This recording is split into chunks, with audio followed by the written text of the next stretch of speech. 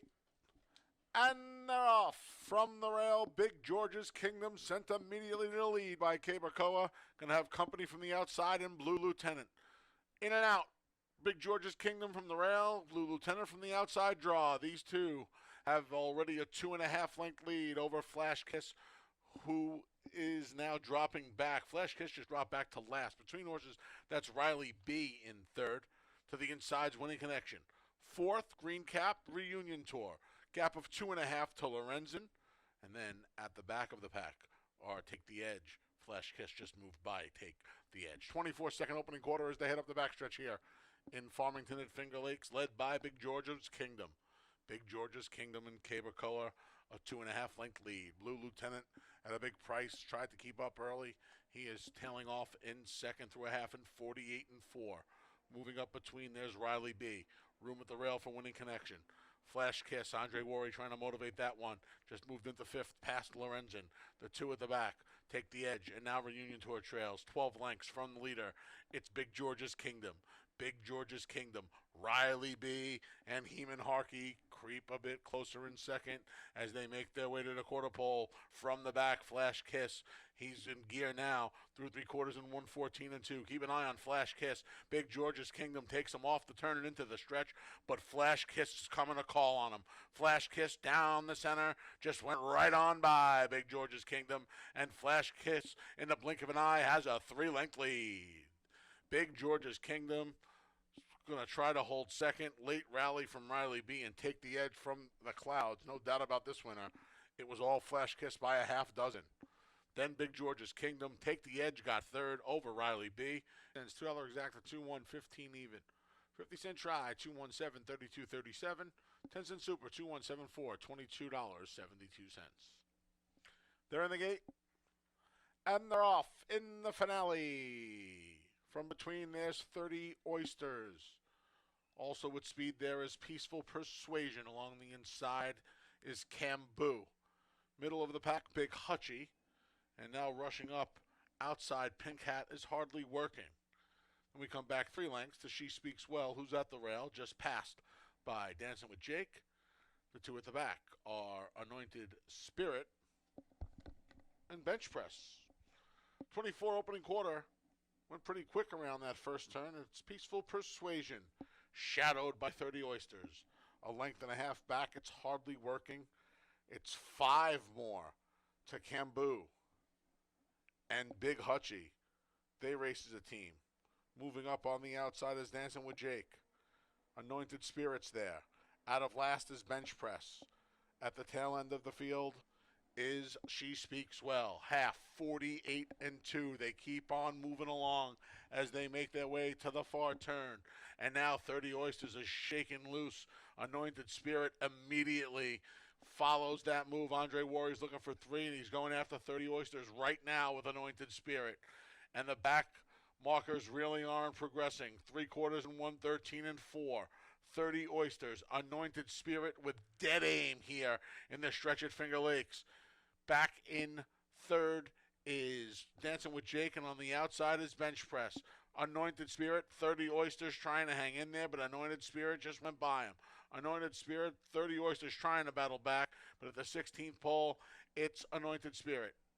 Bravely fighting on 30 Oysters, but Anointed Spirit wins it by a long neck at the end. Then it was 30 Oysters. Looks like Dancing.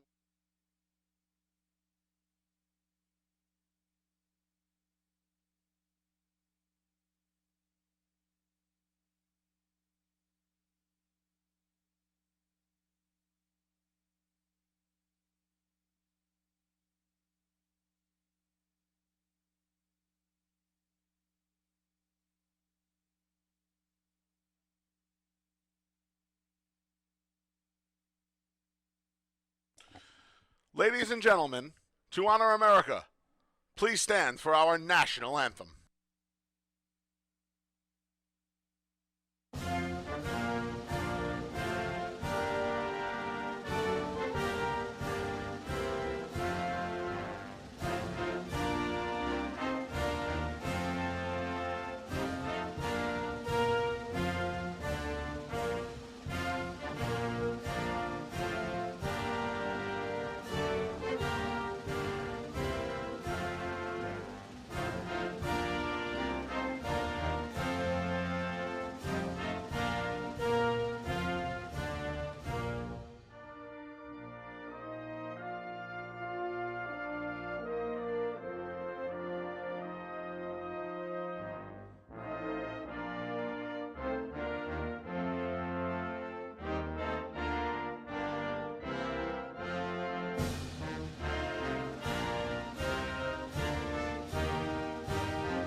Good afternoon, everyone, and welcome to Finger Lakes Gaming and Racetrack.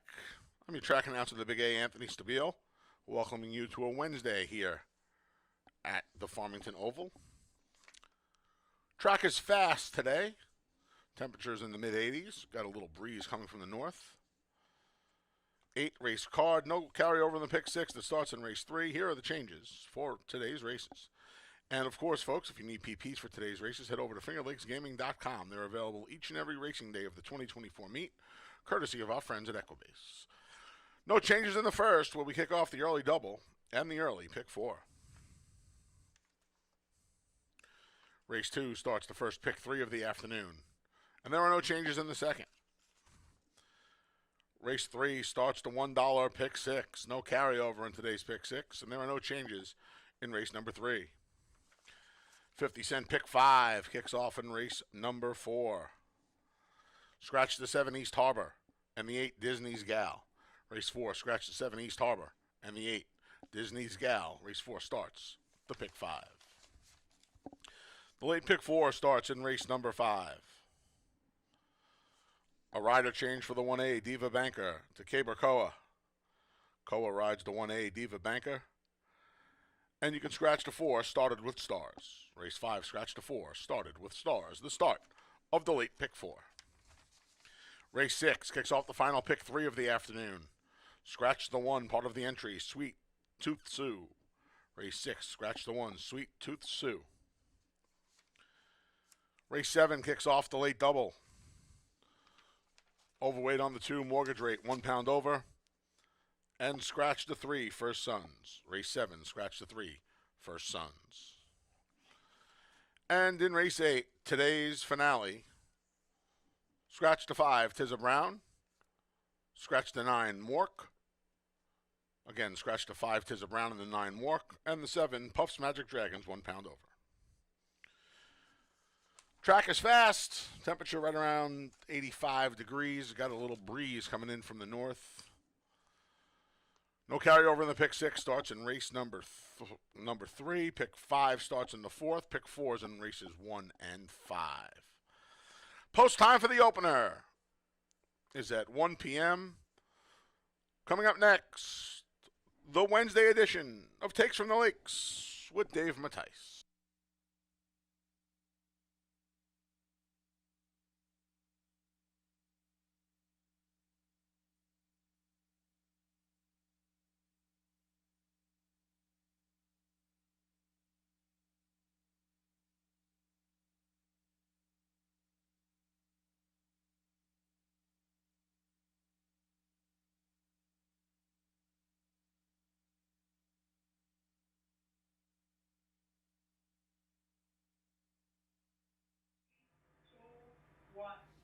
And welcome everybody to Finger Lakes Gaming and Racetrack.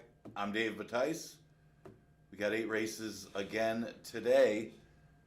Pretty good betting card today. Remember, pick 5's in the 4th race because we got an 8-race card. So that's usually the best wager here at Finger Lakes. Of course, the pick 6, I don't believe there's a carryover that starts in the 3rd. I'm going to start off, it just happened the other day. John Barrios got a win yesterday. He's on a couple of days. He's got a live one in the first race today. But I do want to mention a congratulations to John Barrios. He and trainer, make sure I say her name right, Thalia Arici, now Thalia Barrios. I'm sure I said it incorrectly. But they just recently got married this week. So congratulations to John Barrios and trainer Thalia Barrios. They're now married. And John having a pretty good week. He had a victory yesterday. It was Norgay, won one of the early races. Another guy who had a good day yesterday was Andre Worry. Andre Worry with 3 victories on the card. I think he had a win the day before, too. I think Louis Perez had 3 wins the other day. So depends on, you get sharp on a certain day or you just have the right horses and you're riding well. And both those guys are good riders. Andre always been a good rider. Missed a lot of last year because of injury, but really on a roll as of late. First race today, 5,000 claimer, non-winners of a race since the date, goes the distance of 6 furlongs. Very tricky first race. You got a couple from the Murph barn. One of them may need a race. Talk about Town Jack. That was one of the morning line favorites. Those aren't usually my style of taking those horses when they're off that long. Rally Squirrel, that horse certainly plays, speaking of John Barrios. Tuck a Buck Away seems to be the logical horse on paper anyway, but he's a scary play if you're taking a short price. So I'm hoping he's a little bit of a price because it is a wide open race. He did run second behind Honor Among Men. Now, yeah, Honor Among Men was a huge drop down class horse, but certainly wasn't any monster at that point, dropping to 5,000. Tuck a Buck Away is just one of those horses that runs well every time, but just seems to either have an excuse or just runs behind horses. The 6 furlongs, it doesn't even seem to be a great distance for him either. If you think it's 5.5 to 6 is better for him, that's not the case. He's got one run and just a matter of getting it done. This might just simply be a field that he can beat. You would think he's going to be first or second in here. It's just a matter of getting the victory, getting the right kind of trip to get the victory. He draws the inside, and you notice the amount of seconds this horse has. He's 3 for 34 with 10 seconds. Today, I think he could finally get a victory. It's been a long time since he had a win. I know he did win once in 2023, but it was a long time ago. And it was a similar quality field as this one, and that just might be the case. He just might have found a field that he can beat. Even though he does like to get second line. I think if somebody beats him, it's probably Rally Squirrel. Rally Squirrel did bobble just off the start. I don't know how much it affected him.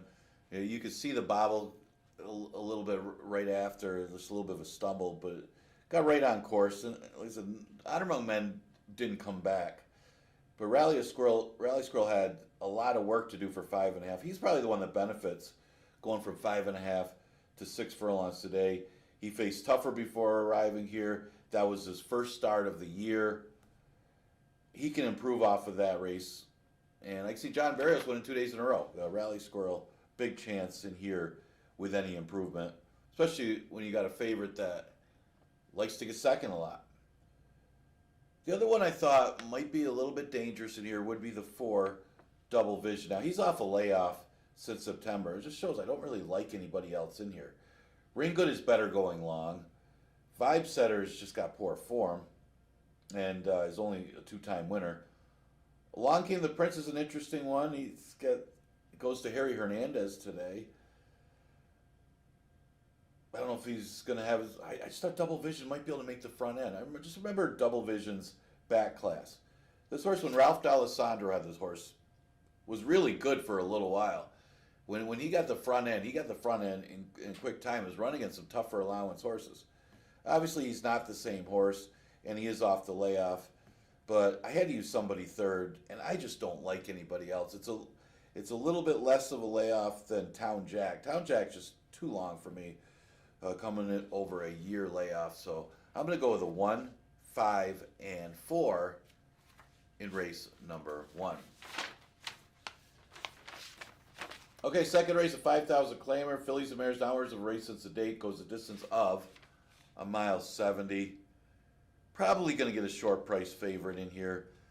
Little concerned about this one, too. I mean, there's some vulnerable favorites these first 2 races, but it's almost like it's hard to pick against them. Amy's Link is one of those type of horses, but she's having some issues at the starting gate as she hasn't been breaking all that sharp. She dropped to 5,000 last time after being claimed for that price. And keep in mind, the last time she ran for 5,000 was in a sprint, and the day that she got claimed, and yes, she had to make up a lot of ground. It wasn't the greatest of races she was in, but it was only 5.5. That was just too short for her. So the next time she dropped to 5,000 after trying the starter, she got second after a slow start behind a loose Saloon Girl. Well, Saloon Girl got claimed, stepped up in class, and came back to win the other day. So that makes Amy's Link's race look that much better. I think she's a strong player in here, and I think she's the horse to beat. Again, another one, because of the problems at the start. It's not like, who's that Ilmar Loaiza's horse? Our Fantasy. I mean, that one is so much the best it can overcome starts. If this one loses too many lengths at the start, she's not going to win it. Quiet Horizon uses a little bit of a price for second. Yeah, she usually runs well in the route. She has had her excuses. First time stretching out this year, she actually ran very well. She finished just off the board with a fourth place finish, but only getting beat less than 2 lengths. Her next start was against the 11 and 9s, tougher field. Dropped back to 5,000 last time and caught a pretty tough $5,000 bunch. Did lose a whip as mentioned, but also you watch the tactics and how this horse ran. It was kind of a middle move that tried to sustain a middle move where it was getting asked early in the race to chase a little bit, and then still sustained that kind of mid race speed, we'll call it, to finish fourth. Never really backed up. So I thought that was a better effort than what it looks like on paper for Quiet Horizon. I usually like horses here at Finger Lakes to you're either going to the front, try to relax and sustain that speed, or sit back and make one run.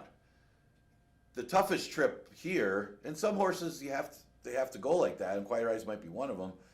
She made a middle move, and she chased the rest of the way and sustained it. That's a good race, and I think if she can relax a little bit and make that one run, she'll go by the speed of investment grade, and maybe she could pull off a minor upset here. It's got Jackie Davis today. The one-horse girl, Tuscanova, not sure why she's 2-1. She does have one of our top riders, Keeper Koa. Guess that's one of the cases you can make for her, but yeah, she's hit the board once since arriving here, so I don't know how this horse could be 2-1. But I do like her in the top 3, so maybe she'll get some play. That was her first start of the year, so she can improve off of it. It's hard to gauge how well or didn't well she ran. She was so far back. She did beat 2 horses, but it was a runaway winner. Actually, the top 2 finishers, I mean, it was big margins. They were really spread out that race. So it's not like she was competitive in that race, but she probably needed it. She was in for the waiver claim, comes back at a route. You think she'll improve. I just don't know why she's 2-1. I'd want 4 or 5-1 at least on this horse. 3-5-1. Third race starts the $1 pick 6. It's an allowance race, non-winners of 2 races, going a distance of 1.70 miles. Yeah, this is a competitive one. You can make a case for a few of them in here. They say you could cut down like the first 2 races to probably 2 or 3 horses at the most. This race, you could make a case for a few of them.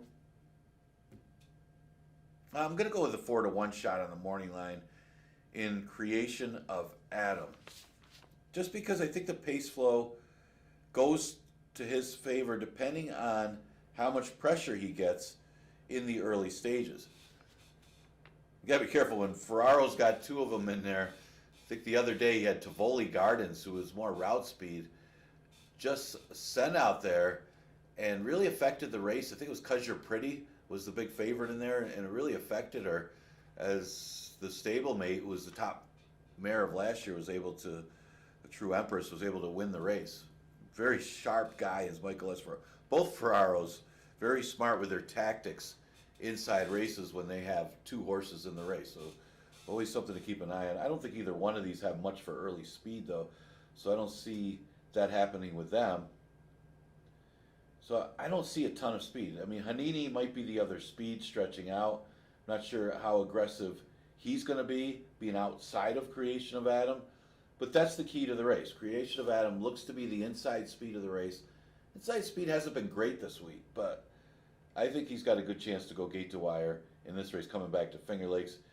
He kind of had a slow pace when he was in New York before fading, but that was a much, much tougher field than this allowance field here. Eric from Miami is one that you would think would have to win this race on the numbers. But keep in mind, those are restricted 3-year-old races that he was in. But the buyers are good. His last race was the first time against older horses, and it was on the turf. You can't really gauge anything from that.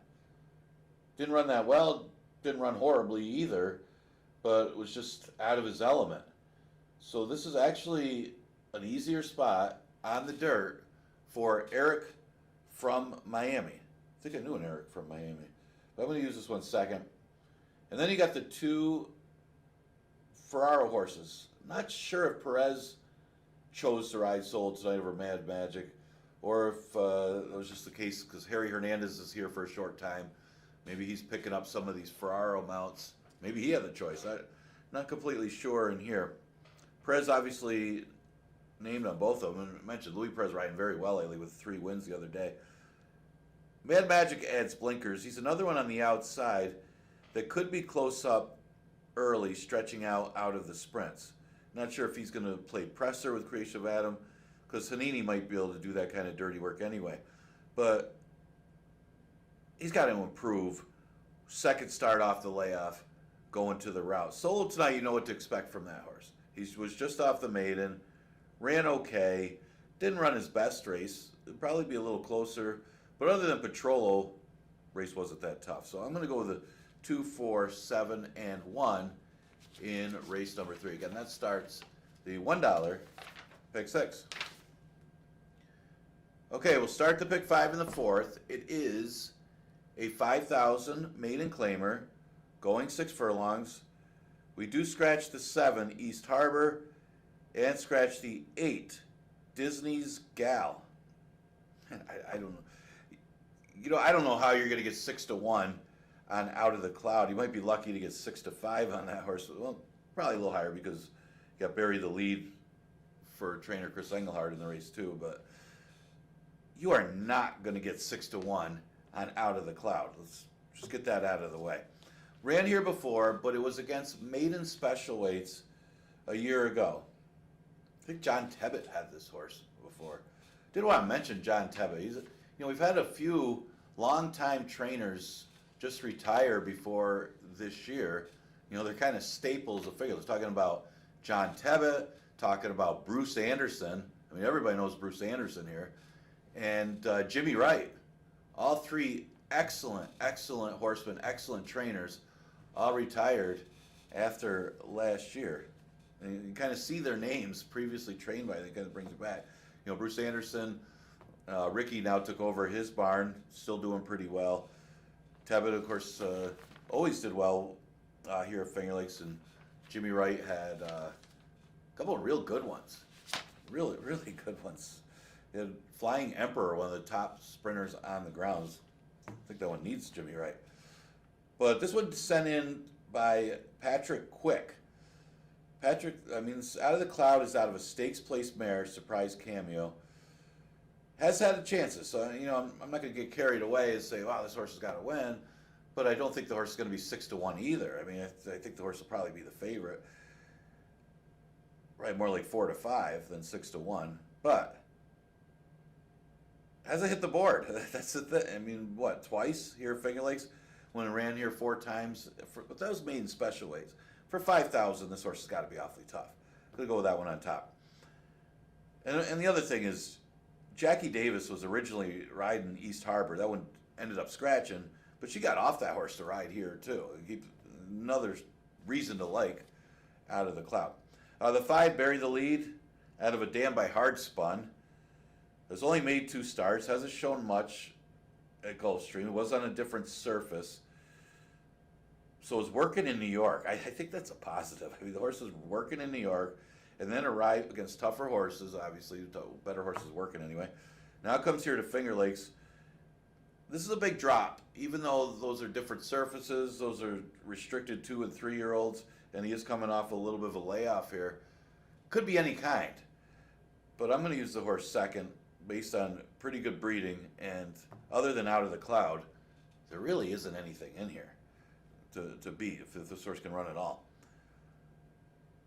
Yeah, it was between a few of them for third. You got Baby Dreams, Disco Princess, kind of disappointed me last time. Soul Emperatriz, 3 to 1. I don't know how that horse could be the favorite. Off of what? But Baby Dreams did run okay last time with a 3rd place finish, making up a lot of ground. Was a little slow at the start. Of course, first race over the track was running against $30,000 maiden claimers before arriving here. So off of that effort, especially if he can improve with the race over the track or coming back over the track, he's another one like Out of the Cloud. When he was here before, or she was here before, was running against maiden special weights. And so there's some reasons to like Baby Dream. She only ran once for 5. And like I said, Out of the Cloud was running against 30s in New York, so was this one. So if you like Out of the Cloud, which I do, you can make a case for Baby Dreams too. She's facing similar competition as Out of the Cloud. So I'm going to go with 6, 5, and 4 in race number 4.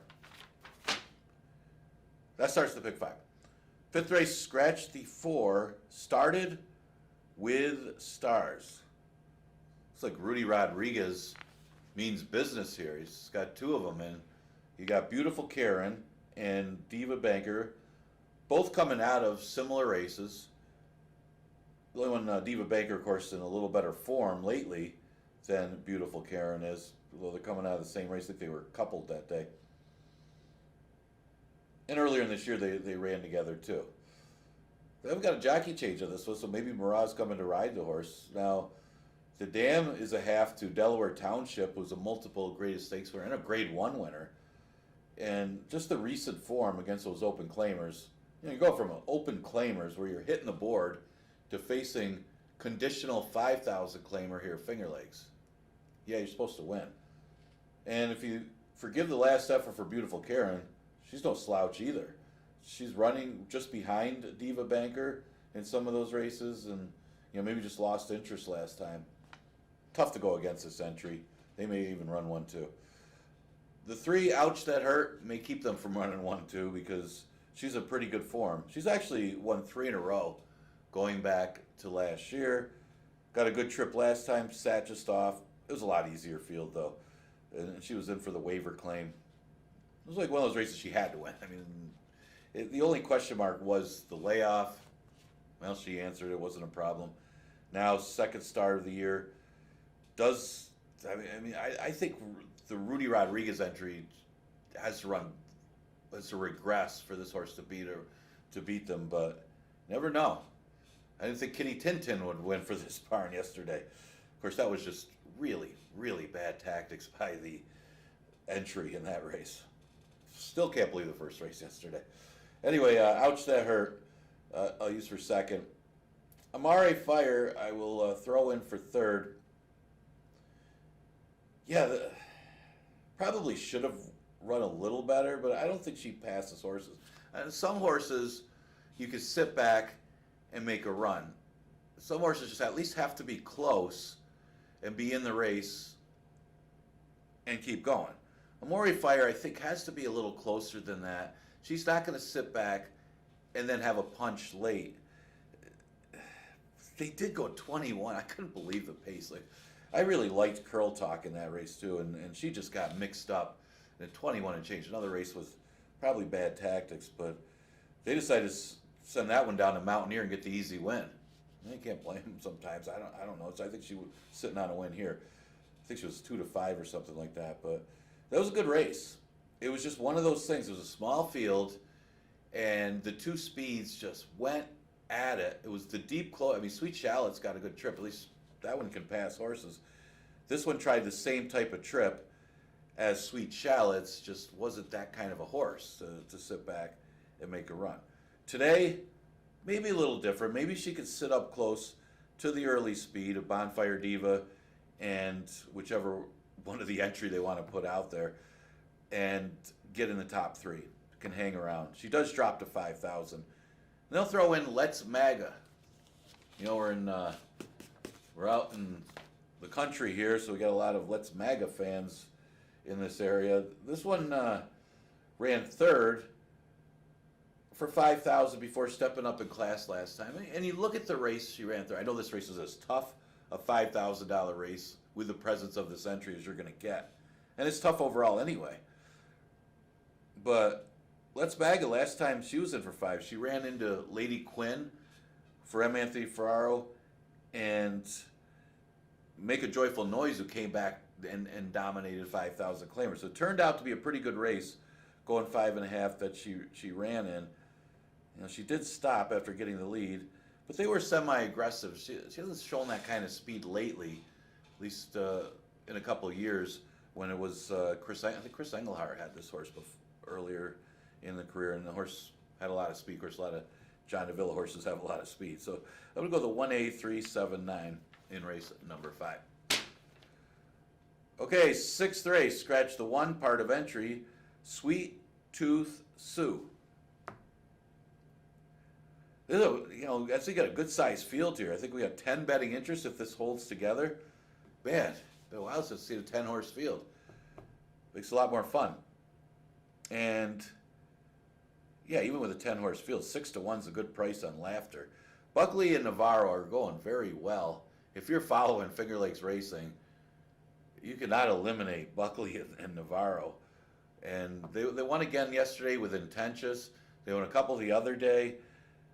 I think he won the last race of the card the day before. But Laughter drops in class all the way down to the bottom out of a race won by Dale Avenue, who's won like 3 in a row. The race before only got beat a neck. And keep in mind, that was for 11-9.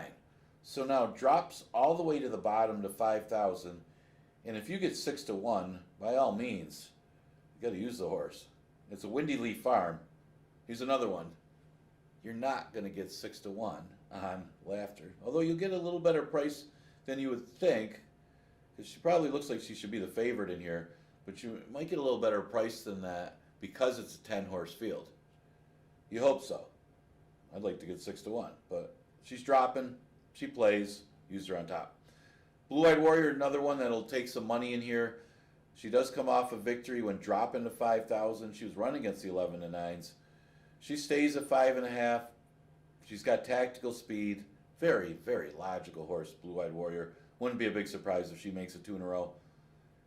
Devilly, or DeVilly, however you want to say it, returns to Finger Lakes. Actually, she was scheduled to return not that long ago on the 5th, was it the 15th, just last Monday.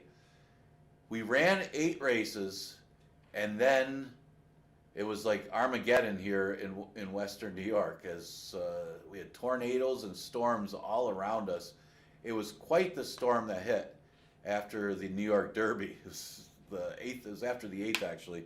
We only canceled 1 race the last. We had 9 races scheduled, and we had to cancel the 9th race. If anybody wants to help me pay for the damage on my car, I'd be much appreciated.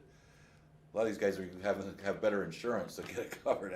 A lot of cars were pelted by these big hailstones, so we had to cancel the last race. But Devil, you know, the one that probably got hurt more than my car was Devilly, because she was in a race where she almost had to win. I mean, it was a really soft field, much easier than this race that she was entered in.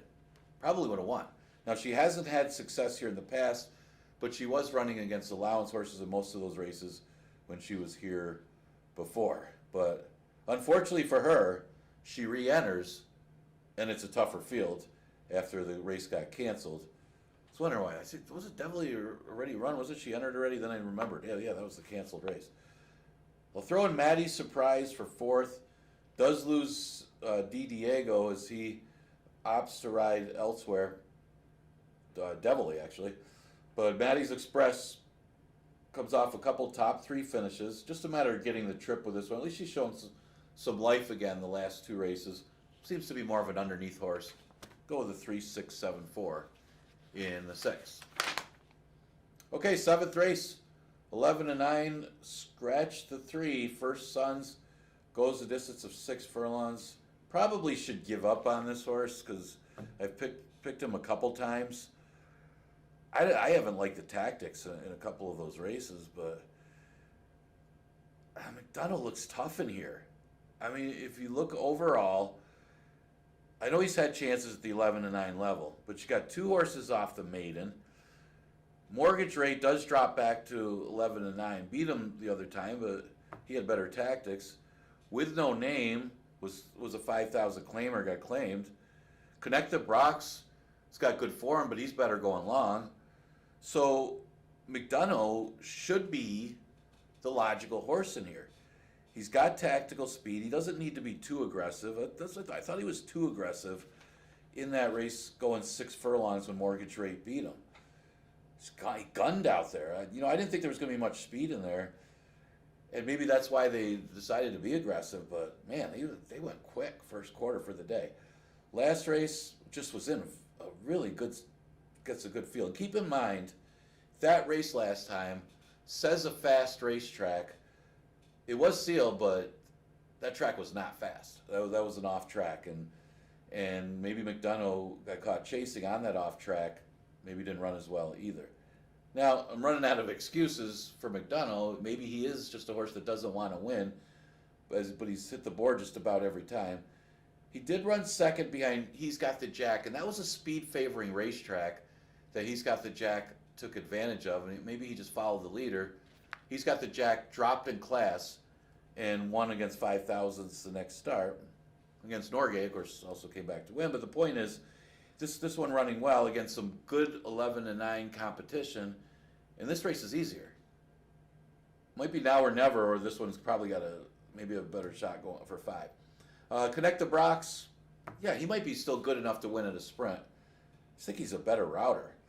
I mean, according to the form, you look at it and you say, oh, what are you talking about? The horse is closer in the sprints. That's because he's had a fitness edge. I mean, that happens a lot of times. These horses come off the layoff for a sprint tightener and they run well, so they keep them in the sprints and they keep running well. But his numbers in the past, at least back when he was a maiden, is really good going long. He's still good going short. He finished just behind McDonough in that last race. So I don't know why he's favored over him. Maybe the connections. I don't know. The connections have been on fire this year, but he loses his fitness edge that he had coming in here from New York, but he's still a big threat with the numbers. I mean, his buyer numbers are better than most of the horses in this field. Again, it's a little bit easier field than McDonough and Connect the Brox are coming out of. Mortgage Great is the 2-horse. He drops back to 11-9. Last time he was in for 11-9, he ran well. Ran second. Now throw in Retail Man for 4th. They tried this horse in the New York Stallion Series race. They beat a horse. Probably didn't belong there, but they did beat a horse. Came back and ran 4th after chasing. Not bad. It got the $16,000 levels. Showed up here and ran decently. Again, it was on and off track, technically, but I guess the negative there when you're talking about Retail Man is, hey, he closed a lot of ground. Man, he lost a lot of ground early before he got going, but he closed a lot of ground. I say it's a negative because this horse's other race on an off track was his best race, so he likes an off track. So if it does rain, move him up. 6-5-2-4. Okay, last race. 11-9 maiden claimer, going 5.5. Scratch the 5, Tizza Brown. Scratch the 9, Mork. Another big field. Well, we're left with 8. Still a tricky maiden race here. They're not special weights. They're 11-9. So, don't usually like taking New York bred maidens when they're running for 11-9 first time out. Mainly because it's a much bigger purse for the maiden special weight. But you're talking about a horse by Mendelssohn that cost $77,000 as a yearling out of a stakes place mare. And the dam is a half to a couple other stakes winners. I know the works aren't that fast on Puff's Magic Dragon, but the breeding certainly is there for this horse. Yeah, I learned my lesson here at Finger Lakes. As I say, I don't always take these horses, but these traders spot them very well. And you got to think that this horse could run at least a little bit. I know he's gelded for the first start, but you got to think that this horse could run. They paid that kind of money for him. He's got that kind of breeding. Yeah, it's not a positive that he's running for 11-9, but this is a Mendelssohn, and I'm not. Another one that's 6-1. I think that's a trend today. I got 3 6-1 morning line horses. I don't think any of them are going to go 6-1. Peanut Butter Toast, the logical one. He hasn't been great at the start. I don't want to give him that excuse last time, though, because he still should have went to the lead. He was off a step slow, and that's correct. He was off a step slow, but it wasn't that bad that he still should have sent to the front end, and that really cost him because the pace was slow. I mean, they went 23 and 47. You're a step slow. You still got to get out there to the front end, and they didn't, and that's why he finished off the board. Just pretty poor tactics, but it did have. I mean, the start probably affected how the horse ran. He runs good at this level. I mean, you look at last year's form at the 11-9 level. This one's running very well, and it's a logical horse. Obviously, the 3 horse. I would use a long shot for third at 12-1. Mentioned Buckley. This one made his debut. Talk about 5 aces. Made his debut against maiden special weights. So at least they tried him against special weights, against Boom Boom Thunder, who did stop late. We saw a couple of races where they stopped late because inside speed wasn't that good. Or sorry, that was the day the speed variant was good. It was the rail that was bad. How I got the track that day, what was it, July 1st? You had to be close, but you had to be off the rail. Well, guess what? This horse was far back early and on the rail. So you talk about completely against the racetrack. That was 5 aces. Plus it's his first career start, and it's against maiden special weights. So a horse that's got room to improve. Again, there's a lot of question marks. It's not like he ran that well, but at least I have an excuse for him, and he can improve, drop it slightly in class down to the 11-9. And again, he's 12-1. And what about the 6, U Butte? Well, U Butte is 8-1 morning line for an M. Anthony Ferraro horse. Yeah, bred to go a little longer, but this horse is running against $30,000 maiden claimers, and today he's running against the 11-9s. It's a significant drop. Even though he's getting beat pretty badly, he's getting beat pretty badly by better horses. He did start his career here as a 2-year-old against the maiden special weights, so maybe this is the spot that he belongs at the 11-9.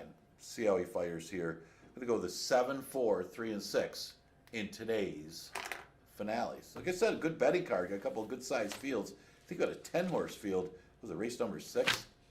Remember, pick 5. That's the best wager at the racetrack. You want to play that one. That starts in race number 4. A couple of good races to try some trifectas as well with those good-sized fields. But we continue live racing throughout the summer, Monday through Wednesday, of course, with that 1 o'clock first post. So the next live racing day won't be till Monday. It'll be a few days away with 1 o'clock first post. I'll see you then.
The field for the Wednesday opener is out on the track.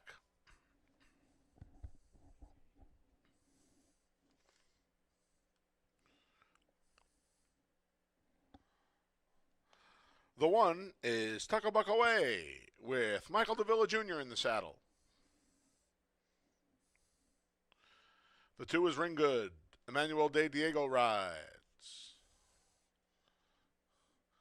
The 3 is Vibe Setter with Rafael Rohina Jr.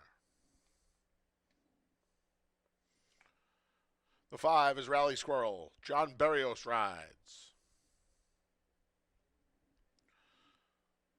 The 6 is Along Came the Prince with Harry Hernandez.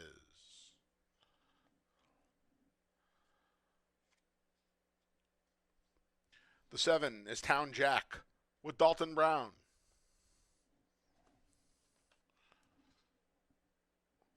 And the 4 is Double Vision with Stephen Fret.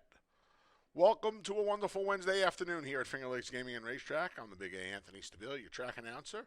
As we get ready to wrap the week here. 8 race card free PPs over at fingerlakesgaming.com. They're there each and every day of the 2024 racing season, courtesy of Equibase. I went with the returning Town Jack, who we have not seen for a little over 14 months. He's going to race out of the Tim Murphy barn for the first time. He's run 7 times here at Finger Lakes, 5 board finishes, a win, and 4 second-place finishes. And when he was last seen, he was running for a nickel date race, and that's where he is right now. The year race instead of the 2-year race, obviously missing all that time. 2 in a year, the 1 in a year as opposed to a 2 in a year, I should say. And he comes back here, and he's got some tactical speed. He's got the outside draw.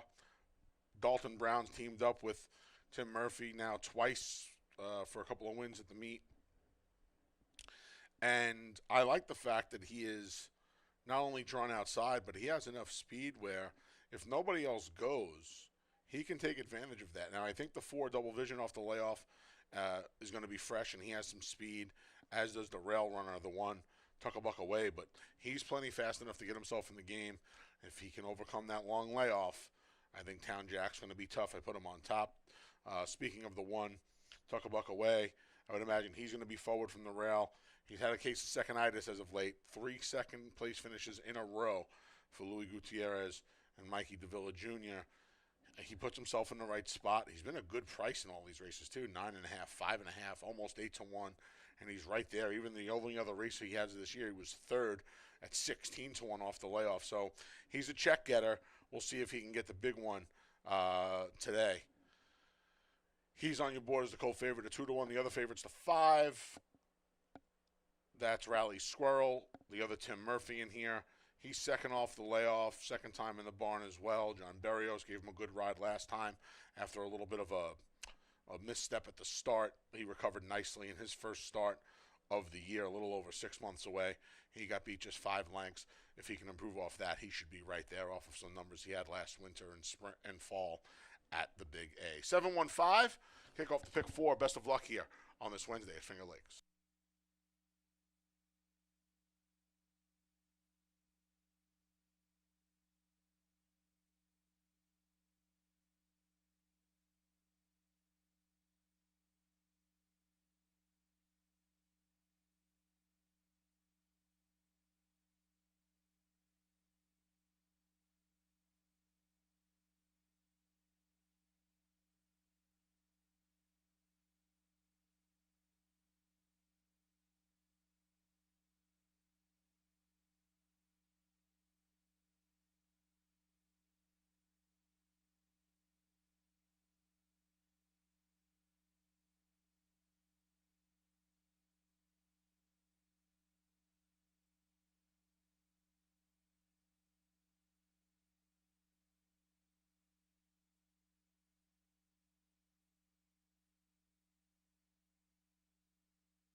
Post times in a minute. 1 minute.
The field for the Wednesday openers behind the gate, and it's post time.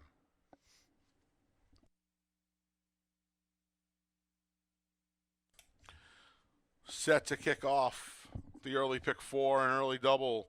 Tuckabuckaway goes in. He's your slight favorite right now over Rally Squirrel and Town Jack, but that can change in a moment's notice. Ring Goods up next. Here's Vibe Setter at a big price.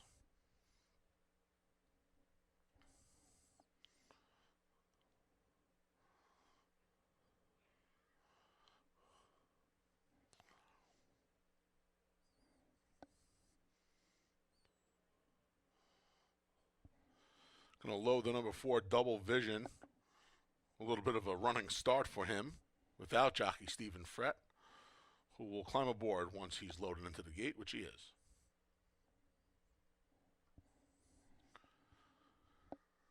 Rally Squirrel waited patiently.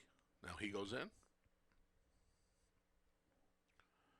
Here's Along Came the Prince. And the last to load is Town Jack. They're in the gate. And they're off. Along Came the Prince shows first. There's Double Vision as well.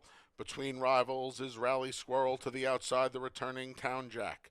At the rail, it's Tuckabuckaway. He's followed by Vibe Setter. And at the tail end of the field, already about a dozen lengths from the lead, it's Ring Good. Double Vision emerges with the lead. He wins the battle as they race to the far turn. He's got a length on the duo of Tuckabuckaway, who moves up between the leader and Rally Squirrel through a quarter of 23 flat. Back and forth, 5 lengths from the top as Along Came the Prince. He's followed by Town Jack. To his inside is Vibe Setter. Ring Good still at the back, trying to close in. Double Vision attacked by both Rally Squirrel and the favorite Tuckabuckaway right now from the back. Along Came the Prince at a big price trying to rally. Ring Goods on the far outside. Town Jack slipped between through a half and 46 and 4. Off the turn and into the stretch. Tuckabuckaway emerges with the lead. Town Jack trying to rally between rivals. Far outside is Ring Good, along Came the Prince. Close to home, Tuckabuckaway. Here's Along Came the Prince. Along Came the Prince is looking upset at 20-1, as is Ring Good. Along Came the Prince and Ring Good. Ring Good got him on the money at 15-1. He beat fellow long shot. Along Came the Prince. The favorite Tuckabuckaway was third and 113 and 3.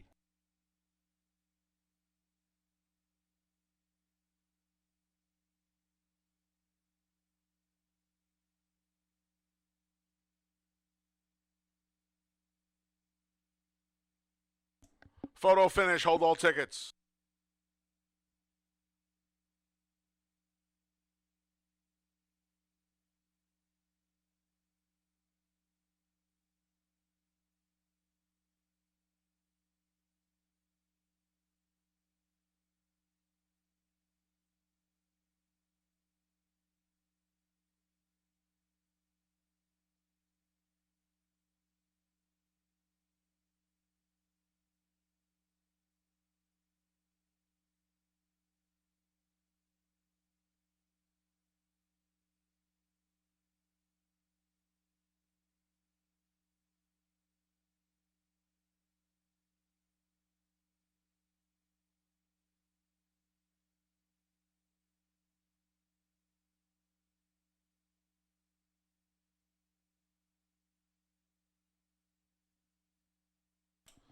At 15-1, number 2, Ring Good was first.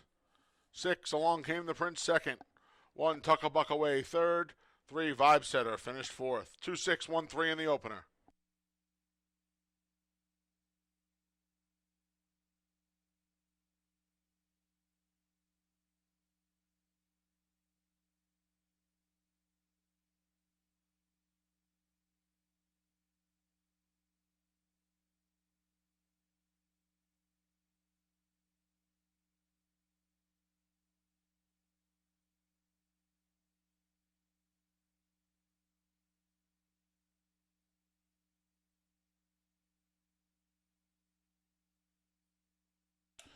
Returning to the winner circles, the number 2, Ring Good.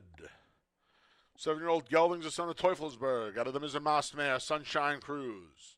A New York bred, Ring Good is owned and trained by Brent Bond, winning rider Emmanuel De Diego. And the first is official.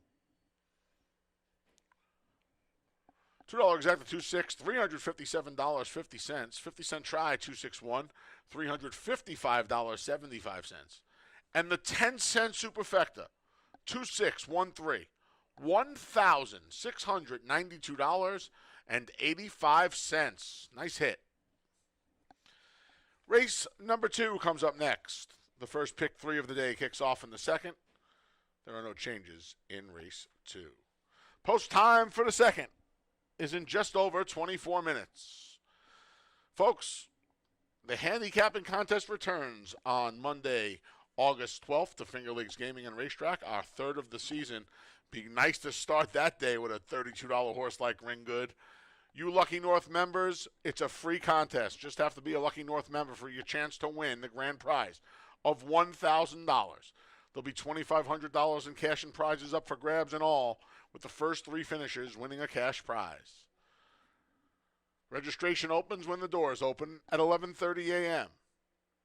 Free PPs at fingerlakesgaming.com, as they are each and every day of the 2024 meet. Come on out Monday, August 12th, for our third handicapping contest of the season, right here at Finger Lakes Gaming and Racetrack. Post time, as it is every day, is 1 p.m.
We had a claim in the first race. The number 1, Tuck a Buck Away, to new owner trainer Marcus Thompson.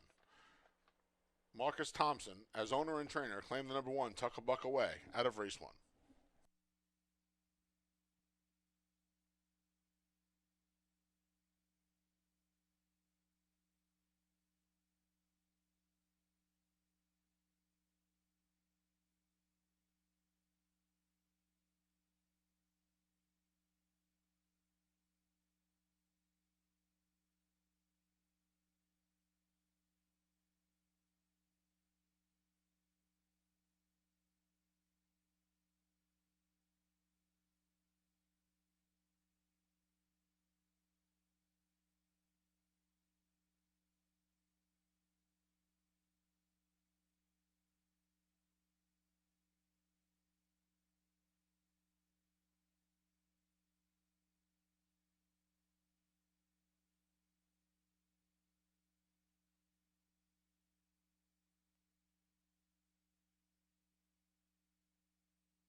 in the paddock for race number 2. That was one of those races that, you had the favorite Tuck a Buck Away was the horse to beat. It's just a matter of he's got to be able to make one run. It was not good tactics as they sent the horse to the front, and he's going to look for competition late. He found it, and Ringgood and Along Came the Prince were the two that came along late. It was Ringgood with a big upset.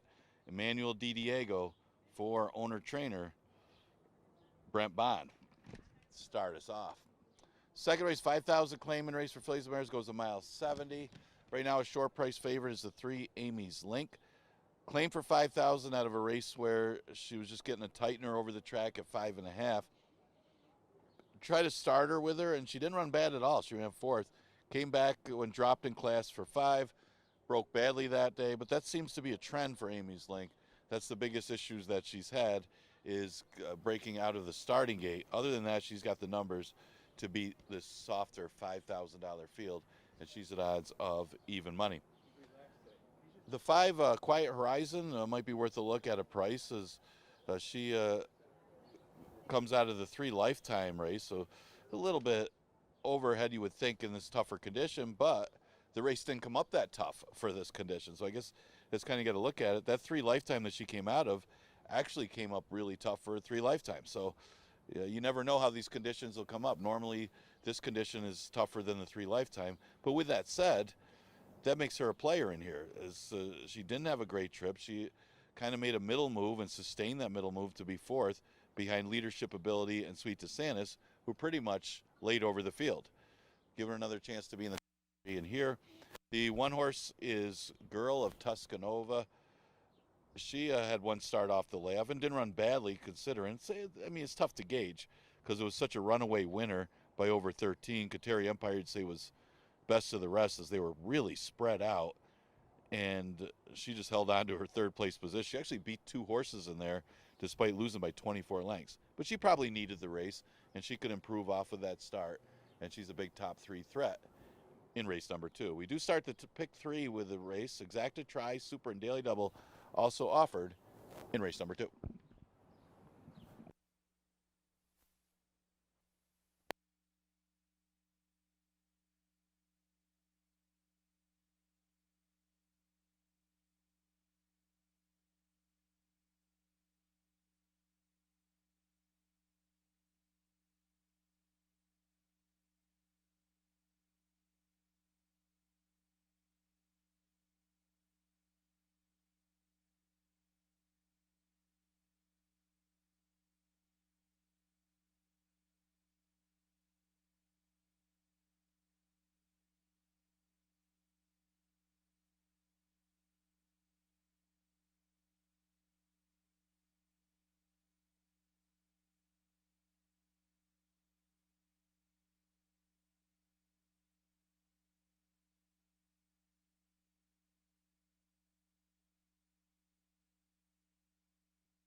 All right, folks. After an upset in race number 1, congratulations to the connections of Ringgood.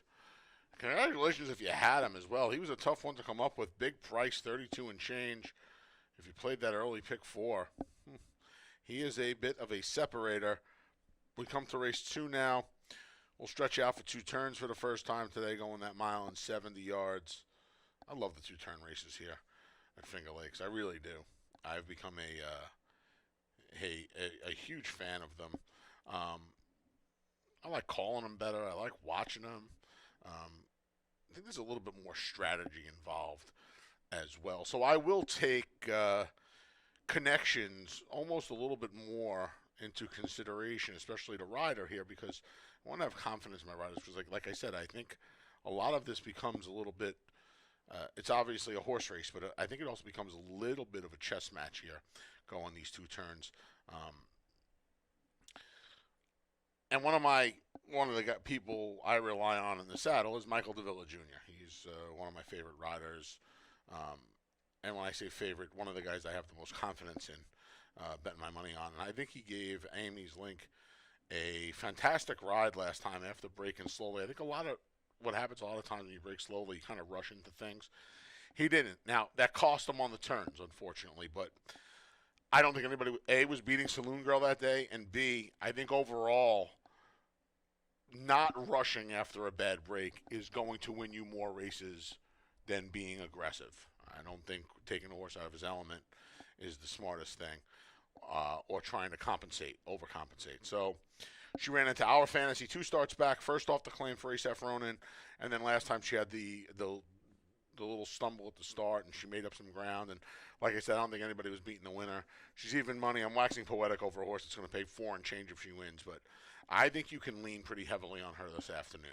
I put the one girl of Toscanova second. She was third, beating a pole in her first race back off a November layoff. I'm not going to hold that against her. Historically, she has shown a little improvement after getting that race under her belt. I don't know if she necessarily wants to go this far, but I think she found the right bunch to find out if she does. And finally, the 4. Investment Grade's going to stretch out for Samuel Morales. Luis Pena's aboard. See if he can take her on a front-running mission coming out of the sprint races today. 3-1-4 for me. A little chalky in the second. Best of luck, especially if you're alive in that early pick 4. And the fillies and mares are making their way out onto the track. They'll be there shortly.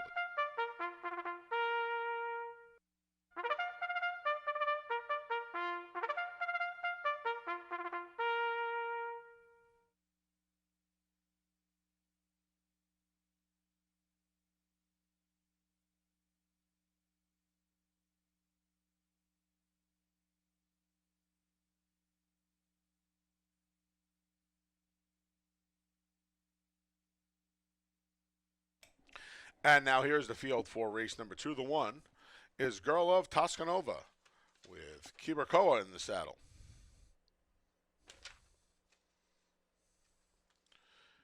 The 2 is Wine Trail with Rafael Rohina Jr.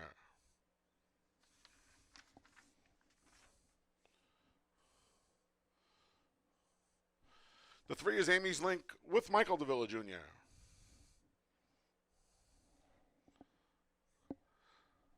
The 4 is Investment Grade. Luis Pena rides.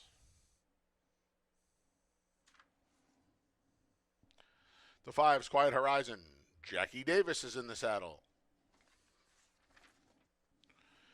And the 6 is Coffee Futures with Nazario Alvarado. That's your field of 6. They'll go a mile and 70. Post times in a little over 3 minutes.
Post times in a minute. 1 minute.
The field for race 2 has made its way to the starting gate, and it's post time.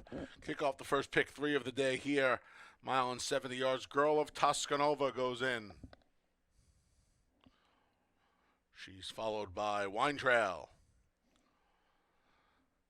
Bet all the way down to 2-5 is your favorite Amy's Link, who goes forward.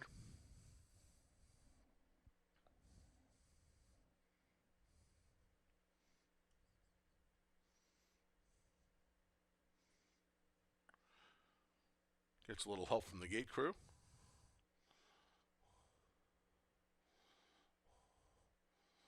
She's locked away. Here's Investment Grade.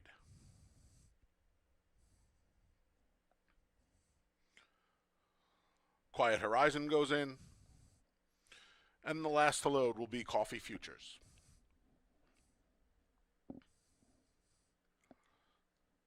They're in the gate. And they're off. Oh, Amy's Link bobbled a bit at the start, and she's last early on. Investment Grade off the sprints right to the lead to the first turn. She's followed by Wine Trail, who's already 3 lengths behind in second. To the outside, that's Coffee Futures now vying for second. After the stumbling start, Amy's Link has been maneuvered to the outside. She just moved into third around Wine Trail. The 2 trailers are Quiet Horizon and Girl of Toscanova, who's at the rail and at the back. She's already 15 from the lead as Investment Grade is winging it. 24-3.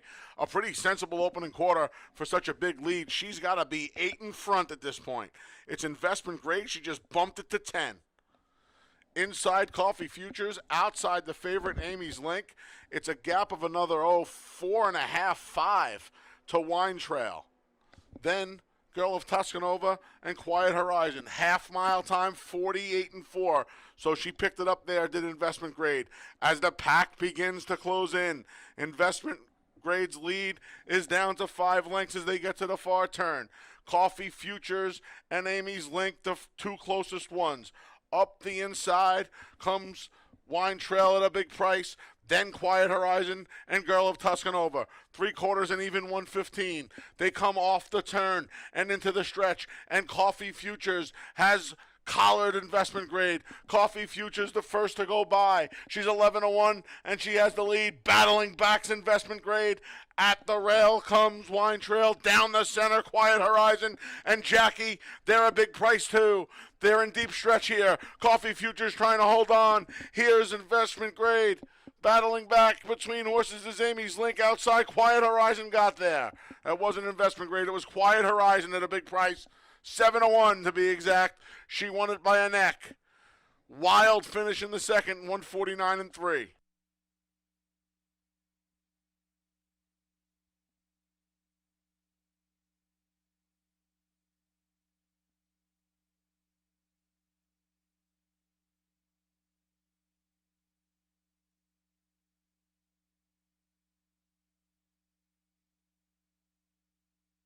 Photos all around. Hold all tickets.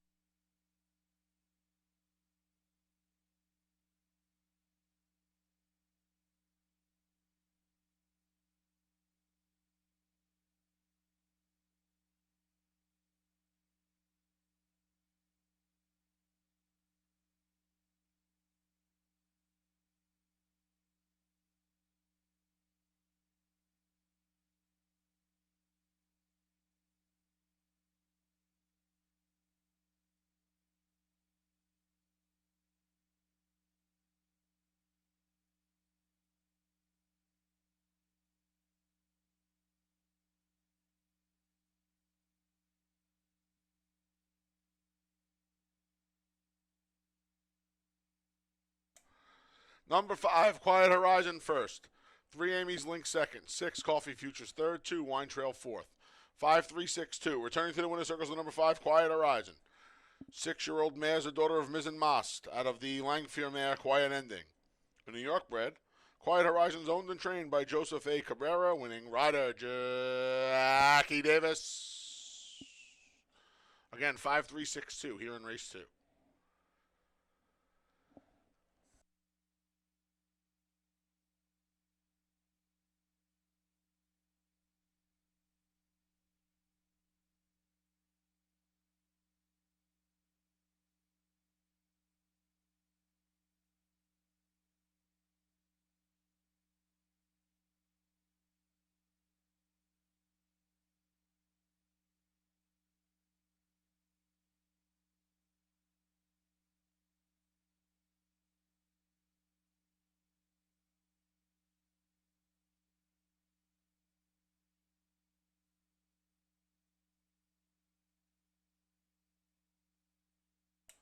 $2 double, 2-5, $460.50. $2 exact to 5-3, 53.60. 50-cent try, 536, 37.50. And the dime super, 5362, $46.15. Race 3 comes up next. It's the start of today's $1 pick 6, and there's no carryover into today's pick 6. Here are the scratches and rider changes for the rest of the card. No changes here in race 3. If you'll turn to race 4, you can scratch the 7 East Harbor and the 8 Disney's Gal. Race 4, scratch the 7 and 8. Race number 5, a rider change for the 1A Diva Banker to Cabercoa. And scratch the 4, started with stars. Race 5, put Koa on the 1A and scratch the 4, started with stars. Race 6, scratch the 1, Sweet Tooth Sue. Race 6, scratch the 1. And there are no race 7, scratch the 3, First Sons. Race 7, scratch the 3. And race number 8, scratch the 5, Tizza Brown. And the 9, Mork. Race 8, scratch the 5 and 9. Again, no carryover in the pick 6 that starts here. Post time for the third is in just over 23 minutes.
Ladies and gentlemen, a quick equipment note here. In race 3, the number 3, Socks for Daughters, wore a hood last time out and will race with a hood today. The number 3, Socks for Daughters, in this race, race 3, hood last time out and wears that same hood again today. All right. Horse Time in to the kick paddock off for today's race pick 6. number Tell you what, 3. if you're alive in the pick And 4, yeah, Amy's Link's give issue with yourself the a start very, continues. very brief pat on the Probably back. cost her the victory We all know that that it race, can all although she come made it tumbling close. I mean, down. the I'm two not logical wishing that on horses run anybody. 1-2, but you I get the just, better price with Quiet Horizon. I've played. Just getting the edge over Amy's Link, and horse paid $17. If you want to take a shot, that was the race to do it with Quiet Horizon in case Amy's Link doesn't break, and she didn't. She didn't break as fast today, and that made it easier for Quiet Horizon, who proved best after that. Jackie Davis for owner-trainer Joe Cabrera. We go to the third. It starts the pick 6. Got a few of them you can make a case for here. Eric from Miami is going to get a lot of play. He's at odds of 3-4. His first trip over the track, and the first time against older horses on dirt. He's been against restricted 3-year-olds in New York, broke his maiden against restricted 3-year-olds against the 40,000s, had good numbers in those optional claiming races, the first time against winners, the first 2 times against winners. But then last time tried the older horses and on the turf. So the only time he tried 3 and ups was on the turf at Saratoga, and just wasn't competitive. That was just too tough a spot. Well, it's claimed out of that race and now comes here in an easier spot in a sense against allowance horses, but is still older.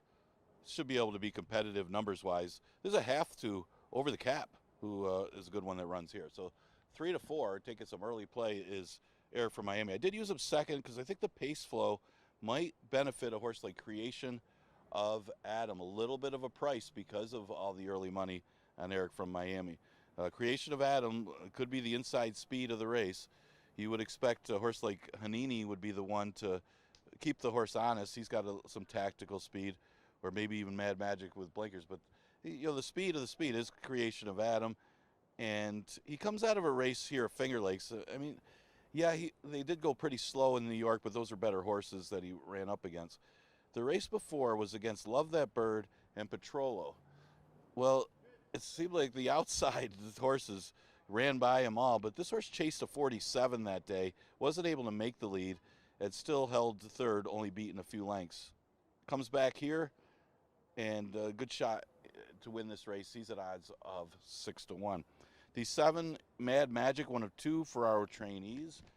Perez goes to the 1 solo tonight. Not sure if that was his choice or not, but adds blinkers for this race after trying a sprint last time. Has run primarily long, so that was probably a tightener for him. And now the stretch out to the route, he could mean business, and is certainly a contender in race number 3. Solo tonight, the other Ferraro trainee, broke his maiden and then tried winners for the first time. Didn't get the best of trips that race, but he still ran okay. And this race is probably a little bit tougher than that one overall, but he can make it into the number if he could keep his form. So hasn't run a bad race since arriving here at Finger Lakes. Exacta Tri Super Daily Double Pick 3, and that $1 Pick 6 starts here. I don't believe we have a carryover for that.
the field for race 3. The start of the $1 pick 6 is coming out onto the track. The 1 is Solo Tonight with Luis Perez.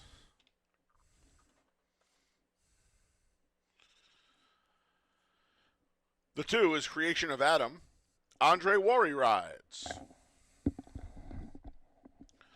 The 3 is Socks for Daughters. Jackie Davis looks to go back-to-back.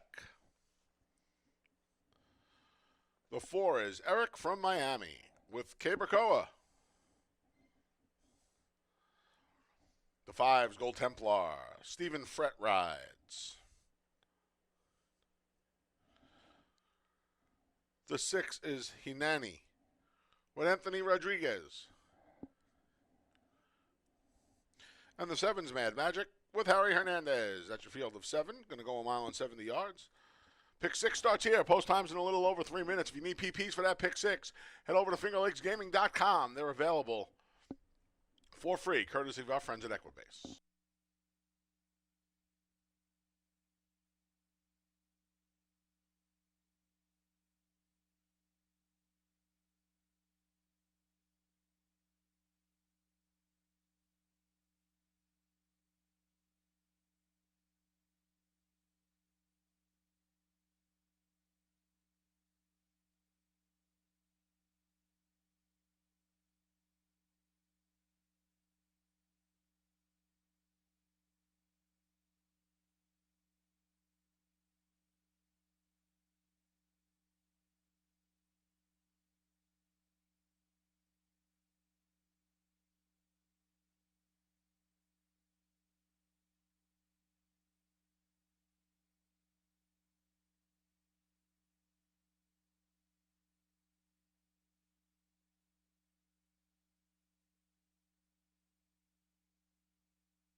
Post times in a minute. 1 minute.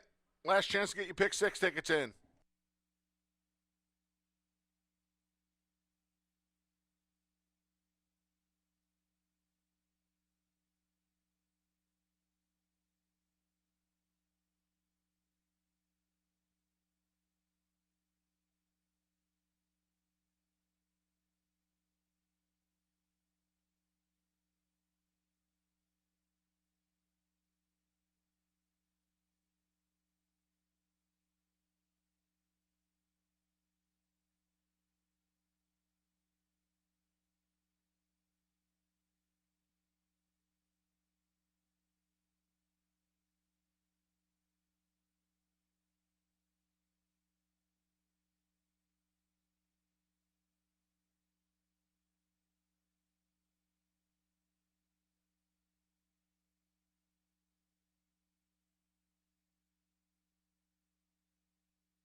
The field for race 3, the start of the $1 pick 6, has made its way to the starting gate, and it's post time. First to go in, Solo Tonight. Next up, Creation of Adam.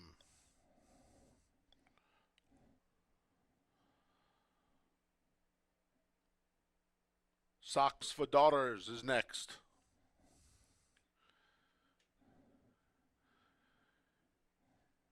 Here's your odds-on favorite, Eric from Miami.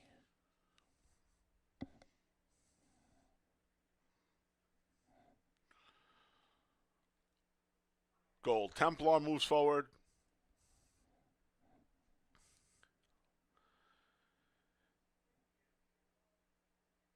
Hinani goes in. And the last to load is Mad Magic. They're in the gate.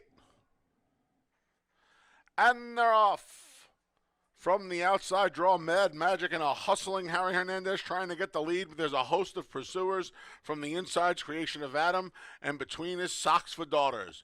Dropping back now along in mid-pack is Gold Templar. At the rail, it's Solo Tonight. Outside to Hinani, and the trailer is the favorite, Eric from Miami. Just 6 lengths from front to back as they race around the first turn. Creation of Adam immediately attacked by Socks for Daughters with a 3 deep. Mad Magic through an opening quarter and a sensible 25-1. 4 deep on the far outside. There's Hinani, just a length and a half from the top. Gold Templars 3 from the lead to the inside, Solo Tonight.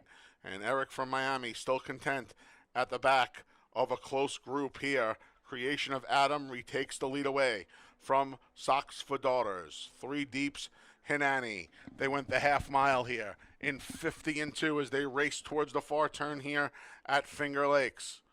The 3 of them just a head apart. Creation of Adam, Socks for Daughters, Hinani. Mad Magic comes under a ride. From the back, Eric from Miami starts to launch his bid. He's still a half a dozen from the front. Then Solo Tonight and Gold Templar. The field makes their way to the top of the stretch. Hinani. Mad Magic's been under a drive, but Mad Magic starting to make up ground down the center. Hinani trying to hold him off the turn and into the stretch. 3/4 and 115. Hinani, here comes Mad Magic. Mad Magic produced on the outside, grabs the lead, and at the 16th pole begins to edge away from Hinani. Late rally from the favorite, Eric from Miami. Too late, not enough. Mad Magic, 2.5. Then Hinani. Eric from Miami close for 4th and 145-4.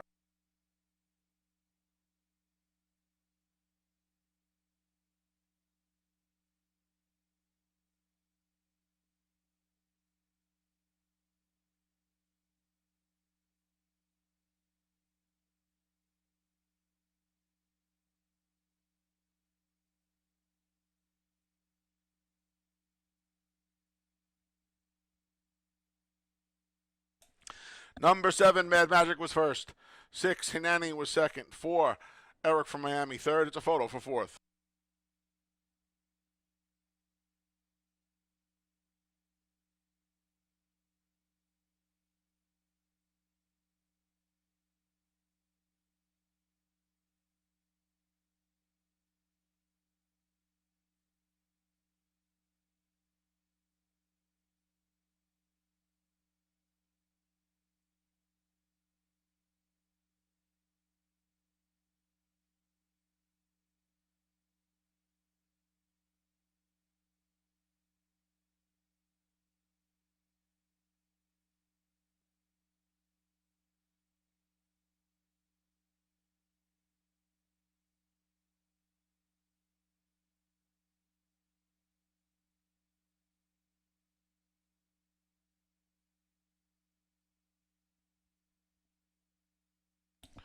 Number 1, Solo Tonight, finished fourth.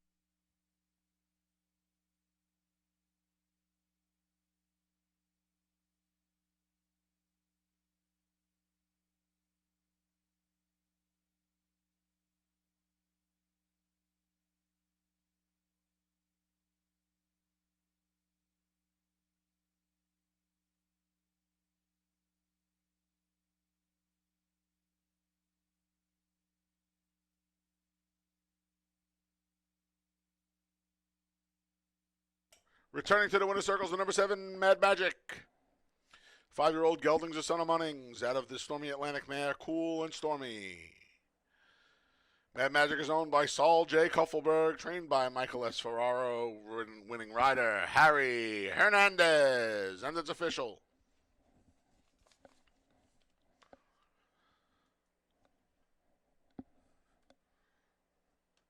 $2 double, 5-7, 128 even. $2 exacta, 7-6, 162.50. 50-cent try, 764, 149.50. And the dime super, 7641, $72.70. Race 4 is up next. It starts today's 50-cent pick 5. Here in the 4th, you can scratch the 7 East Harbor and the 8 Disney's Gal. Scratch the 7 and 8 from race number 4. Post time for the 4th is in just over 21 minutes.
We got 11 minutes to post for race number 4. Almost had a big upset again as Hanini outran his odds, but it was Mad Magic able to get the trip under Harry Hernandez, and just remember how good Harry Hernandez was when he was here before, and that one gets the victory for Michael S. Ferraro to start off your pick 6. And with all the money on the new face, Eric from Miami, first time against older horses on the dirt, you got prices pretty much on everybody else, including Mad Magic. So you start off with decent value there. 4th race, a 5,000 maiden claimer that goes the distance of 6 furlongs. Scratch the 7, East Harbor. Scratch the 8, Disney's Gal. You can kind of narrow this one down a little bit. The 3 is a morning line favorite. That one seems a little overmatched here, though. Out of the Cloud is a horse that's 6-1 morning line. She's coming out of tougher races against the 30,000s and 40,000s in New York and Saratoga. Now, she's had her chances. She was here before against maiden special weights last summer, so she's been a maiden for a while, and she's now at age 4, but she returns to Finger Lakes at a reduced level at the 11-9, or sorry, at this level at the 5,000. Much easier spot, going from a 30,000 all the way to the bottom here at 5. So out of the Cloud, I made my top choice. Yeah, not 6-1 right now as a 7-5. Bury the Lead is only making her 3rd career start. And she tried artificial surface going a route last time after not really firing in her debut. Ran a little better. And now she comes off the layoff since January and just faces a lot easier. And that's the big thing, dropping in class all the way to the bottom here to 5,000. Overall, not great breeding, but is out of a dam by hard spun, and that's good enough that you would think would be tough in here. Right now at odds of 5-1. The 4 horse is Baby Dreams. I use this horse for 3rd, mainly because if you like Out of the Cloud, which I do, coming out of 30,000 maidens, then you got to take a look at Baby Dreams. Baby Dreams was running pretty decently against 30,000 maidens after running against special weights here. Only tried the 5,000s once coming back here, and despite a little bit of a slow start, ran relatively well. So she's a threat, and she's going to be a little bit more of a price. She's at odds of 7-1. So that's some of the contenders for kind of an open $5,000 maiden claimer. Exacta Tri, Super Daily Double, and Pick 5 starts with this race.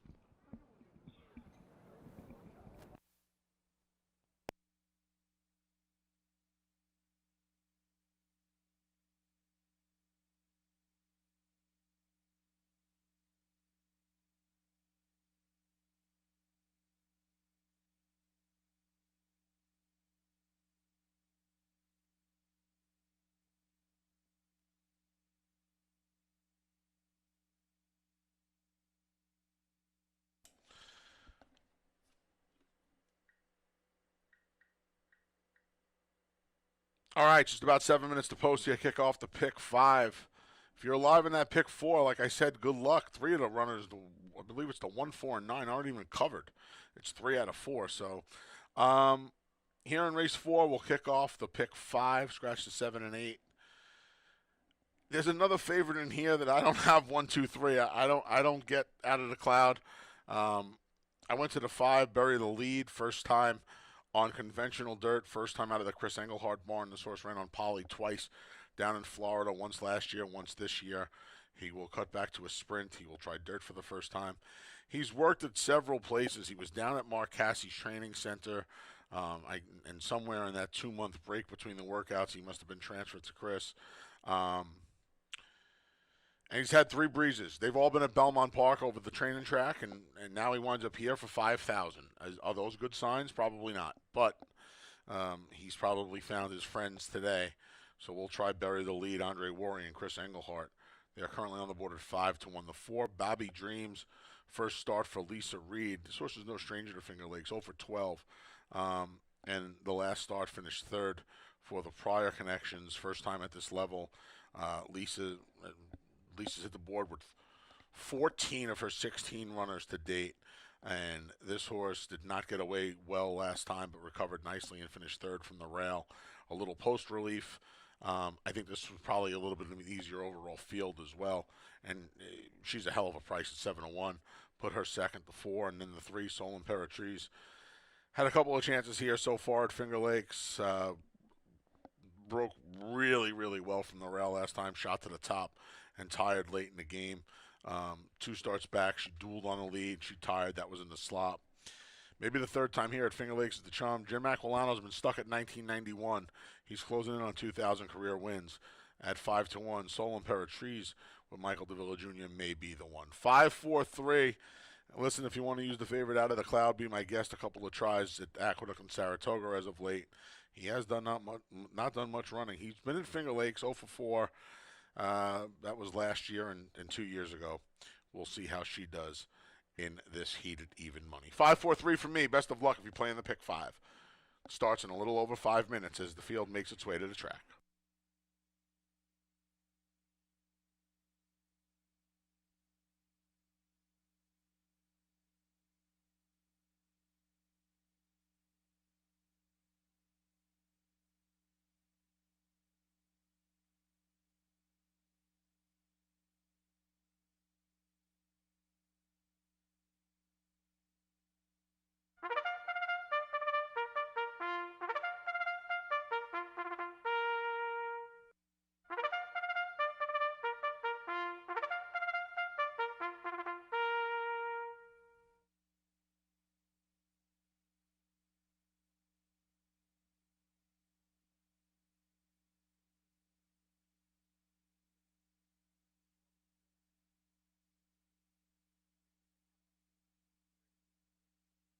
The field for race 4 has made its way to the track.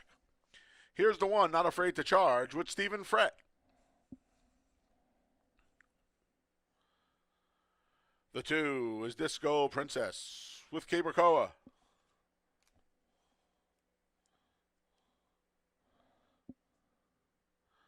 The 3 is Sol Imperatrice with Michael DeVilla Jr.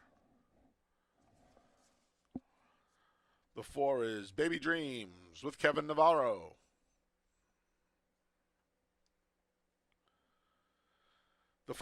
The 6 is Out of the Cloud. Jackie Davis looks for her second win on the day. The 9 is My Little One with John Berrios. And there's the 5, Bury the Lead with Andre Worry. The 50-cent pick 5 starts here, post times in a little over 3 minutes.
Post times in a minute. 1 minute.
The field for race 4. The start of today's 50-cent pick 5 has made its way to the starting gate, and it's post time.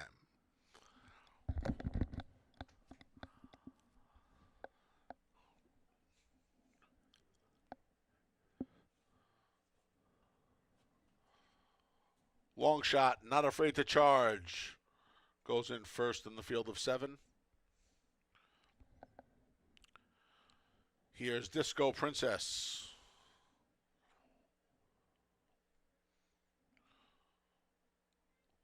Soul Imperatrice is next.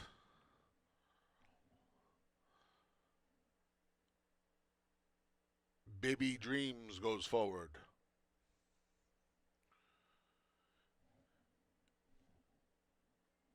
Here's Bury the Lead. Out of the Cloud.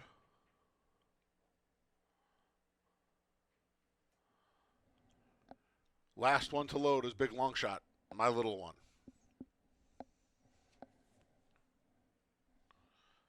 They're in the gate.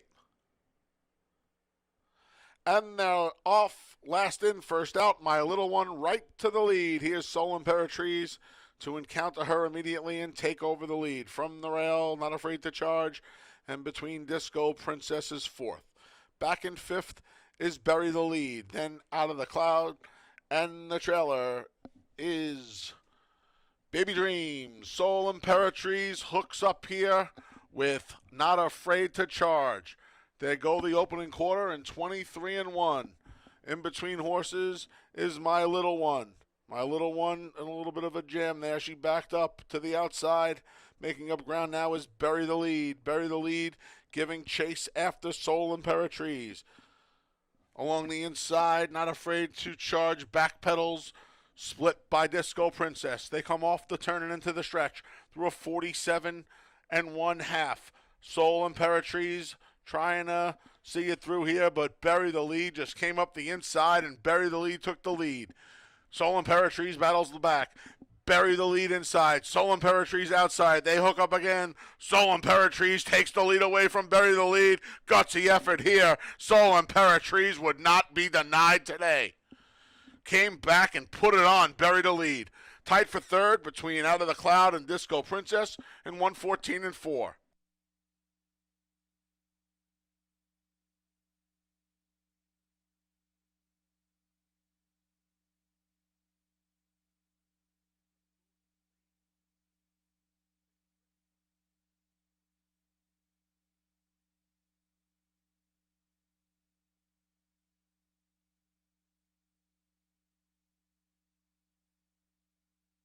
Photo finish, hold all tickets.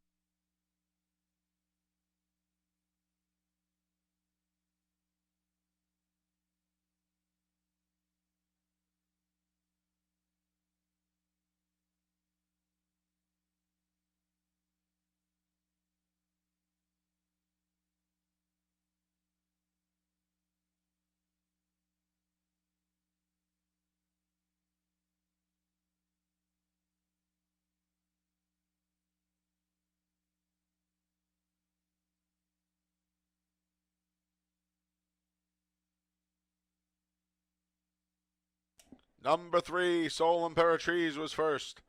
5, Buried the Lead second. 6, Out of the Cloud third. 2, Disco Princess fourth. 3, 5, 6, 2 in the fourth.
Returning to the winner's circle. Actually making her way to the winner's circle for the first time is the number 3, Soul Imperatrice. She's a 3-year-old daughter of Practical Joke out of the Pulpit Mare Xenophile. A New York bred, Soul Imperatrice is owned and trained by James Aquilano. That's win number 1992 as a trainer for Jim Aquilano. Winning rider, Michael Davila Jr. And it's official. $2 double 7-3 $74.50. $2 exacta 3-5 51.50. 50-cent try 3-5-6 35 and a quarter. 10-cent super 3-5 6-2 $14.07. 50-cent pick 3 5-7-3 $142.50. And the 50-cent pick 4 2-5-7-3 50-cent pick 4 $11,522. Congratulations. Race 5 comes up next. It's the start of the late pick 4. Rider change for the 1A Diva Banker to Cabercoa. Coa rides the 1A. Scratch the 4 started with stars. Race 5, scratch the 4. Race number 6, scratch the 1, Sweet Tooth Sue. Race 6, scratch the 1.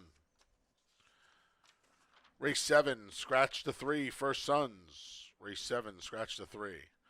And then race 8, scratch the 5, Tizza Brown. And the 9, Mork. Race 8, scratch the 5 and 9. Late pick 4 time. It comes your way here with the 5th race. Post time in just over 19 minutes. And don't forget, folks, Monday, August 12th, our 3rd handicapping contest of the year. It's free if you're a Lucky North member. Just be a Lucky North member for a chance to win $1,000. That's the grand prize. $2,500 in cash and prizes available in all top 3 finishers get cash prizes. Free PPs for that day and every day of racing here at Finger Lakes Gaming and Racetrack. Available at the website, fingerlakesgaming.com, courtesy of Equibase. Registration and doors open at 11:30 for a 1 p.m. first post. It's the 3rd handicapping contest of the season. Monday, August 12th. Hope to see you then. Post time is 1 p.m.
Two claims out of race 4. The number 5, Bury the Lead, to owners Richard Sparling and Paula Colony, new trainer Cole Callahan. They claim the 5, Bury the Lead.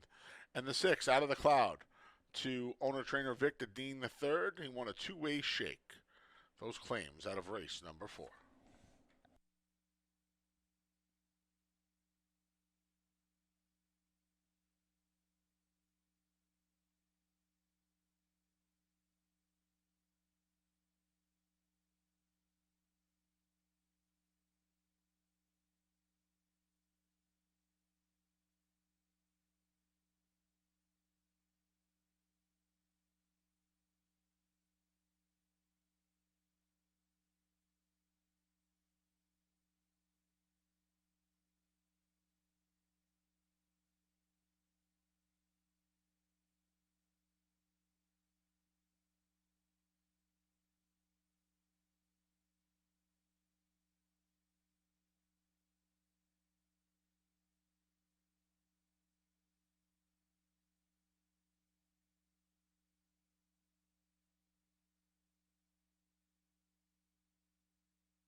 All right, I missed the post for race number 5. Looking back at the 4th. Soul Emperatiz got a little slower pace today, slower first quarter, and was able to control things early and able to hold on over, bury the lead, and get the win. Michael Davila for owner-trainer Jim Aquilano. Start the pick 5. 5th race, a 5,000 claim race. Now where's the 2 races since the day, or not win a race since the day, or never won 4 races. So we got 3 conditions in one here. We scratched the 4. Started with stars. You know there's going to be a big favorite in here, as the entry going to get a lot of action. As you get 2 for the price of 1 for trainer Rudy Rodriguez. You got Beautiful Karen and Diva Banker. Both of them coming out of similar races. Diva Banker, of course, a little better form over the last couple starts. The Dam is a good one. It's a half to Delaware Township, was a multiple stakes winner. And if she's hitting the board against the 10,000s and the 12.5s, she should do well against the beaten 5,000 condition. And Beautiful Karen, if you throw out her last couple races, she's running against the same type of company and running just as competitively. So you got 2 of them here for Rudy Rodriguez, both in for 5. They're at odds of 3 to 4. The main threat, ouch, I heard, is the other one getting play. She's currently at 8 to 5. She's looking for 4 in a row going back to last year, and that was her first start off the layoff last time. Was able to stalk and able to explode when she needed to and beat an easier field in a waiver claim last time. Now we'll move to face a little bit tougher. Of course, it's only tougher because Rodriguez is in here, but ouch, that heart. Probably would be 3 to 5 if the entry wasn't here. Long shot I used for 3rd was the 7. Actually, not much of a long shot now. It's 7 to 1. He does drop to 5. Comes out of a good race, even though it was a short field. They ended up battling, though. They went 21 and change as Curl Talk got mixed up in a strong pace. Sweet Shallots was the one that closed ground. Amore Fire just wasn't one that could make up lengths in the stretch. So she's got to be a little closer with the pace, and dropping down to 5,000 puts her maybe in the number against these rivals, and she's the other one getting play, actually. She's the only one not in double digits in race number 5 for odds. Exacta Tri Super Daily Double and Pick 4 starts in the 5th. Scratch the 4, started with stars. All right. So, congratulations if you hit that early pick 4 today, $11,522. Wait for me at the exit tonight. I want to talk to you about something. Just kidding. Really nice job. And it just goes to show you how important the pick 4s and the pick 5s are as far as payouts go. I think that pick 3 paid $125. The pick 4 paid $11,000. Yeah. I know you had to find a $32 horse in the first leg, but still, unbelievable value. All right. I don't think there's a lot of value here. You knew I wasn't going to go Rudy's run 2. You knew I wasn't going to go 3 starters without picking one of my main guys. Actually, Rudy's only run 1. That other horse scratched. I forgot that. I think this entry's going to be tough. Beautiful Karen, if you go on the Wayback Machine, man, she is fast. And she draws the rail, and she gets Andre Warrior, and I would imagine just going to turn her loose early. And you have the insurance policy in Diva Banca, who's been competitive. It's just, you got to make up 4, 5, 6 lengths in these open races. And now up at Saratoga, the bottom's a little higher, and the bottom's a lot tougher than it is during the spring, fall, and winter at the Big A. So, Rudy's just trying to get a win here, and he ships these 2 mares up here. Couple old hard-knocking mares.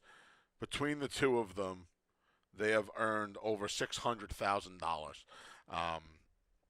And I'd imagine one of them's going to get the job done. If they don't, I think Paul Barrow will protect the home court with Ouch That Hurt, who got the job done off the layoff from November last time very nicely from just off the pace. She should work out a similar trip here.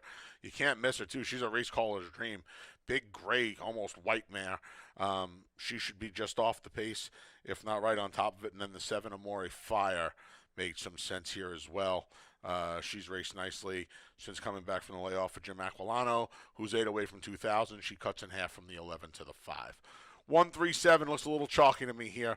Best of luck in the 5th. It starts the late pick 4.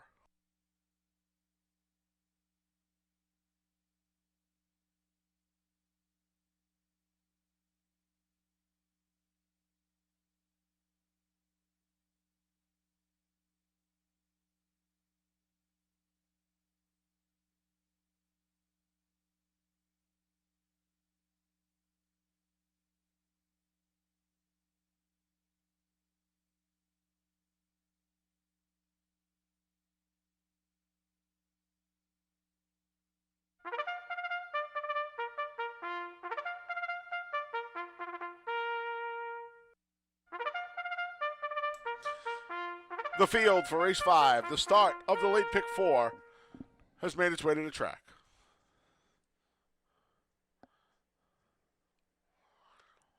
The 1 is Beautiful Karen with Andre Worry.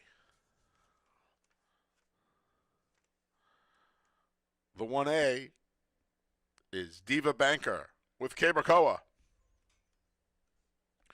The 2 is Kateri Empire. Anthony Rodriguez rides. There's the 3. Ouch, that hurt. Jeremias Flores is in the saddle. Scratch the 4 started with stars. The 5 is La Cafetera. Emmanuel De Diego looks for his second win on the card.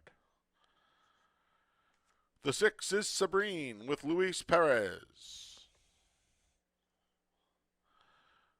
The 7 is Amore Fire with Michael Davila Jr. He's looking for win number 2 as well. The 8 is Bonfire Diva with Rafael Rohina Jr.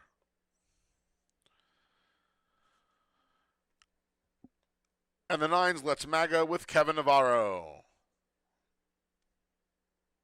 Field of 9, 8 betting interests. Start of the late pick 4. Post time in just over 2 minutes.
Post times in a minute. 1 minute.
The field for race 5 has made its way to the starting gate, and it's post time.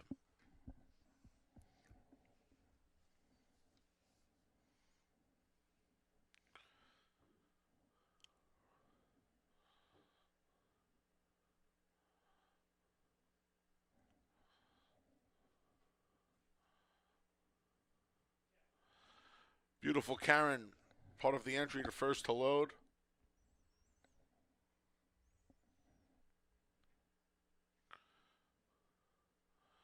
Out of order goes La Cafetera.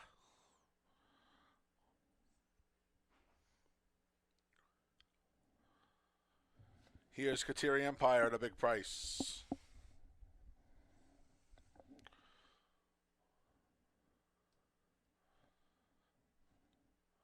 Ouch, that hurt. Goes in. Here's the other part of the favorite entry, Diva Banker.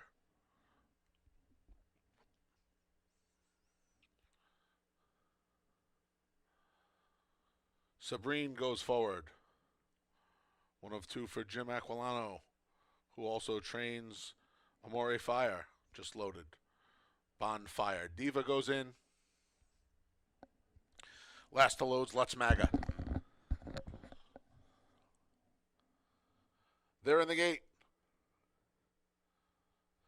And they're off. Off a bit slowly there was Kateri Empire. Ouch, that hurt. Breaks alertly.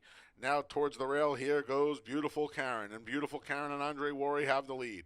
Ouch, that hurts in second. To the outside, Amore Fire's third.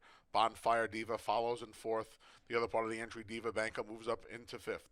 Kateri Empire, after the flat-footed beginning, is in sixth. Let's Maga, 2.5 behind her. Then we come back to La Cafetera. Sabrine trails the field. They go the opening quarter in a sharp 22-3.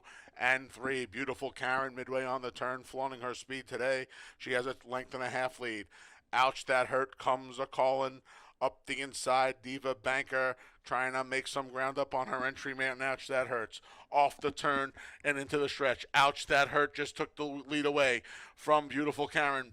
Here comes Diva Banker. Diva Banker with her eyes set on Ouch, that hurt. Down the center. Let's Maga's at a huge price. Deep stretch. Ouch, that hurts. Almost home.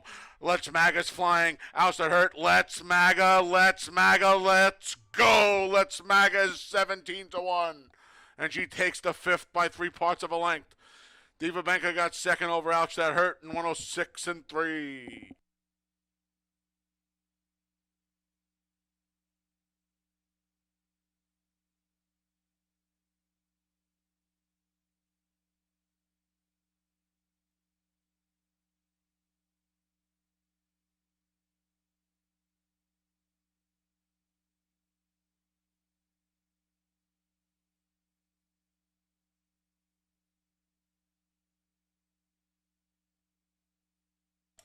Nine, Let's Maga first. It's a photo for second.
One A, Diva Banker finished second. 3 Ouch, that hurt third. 7, Amore Fire fourth. 9, 1A, 3-7 in race number 5.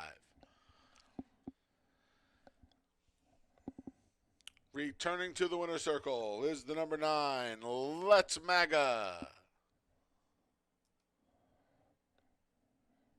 8-year-old mare is a daughter of Revolutionary out of the Heckle Mare Heck, a New York bred. Let's Maga is owned and trained by David Oyola, winning rider Kevin Navarro.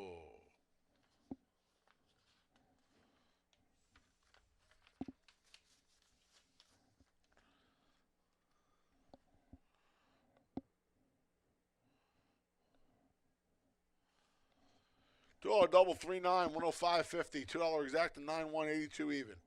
50-cent try, 913, 56.75.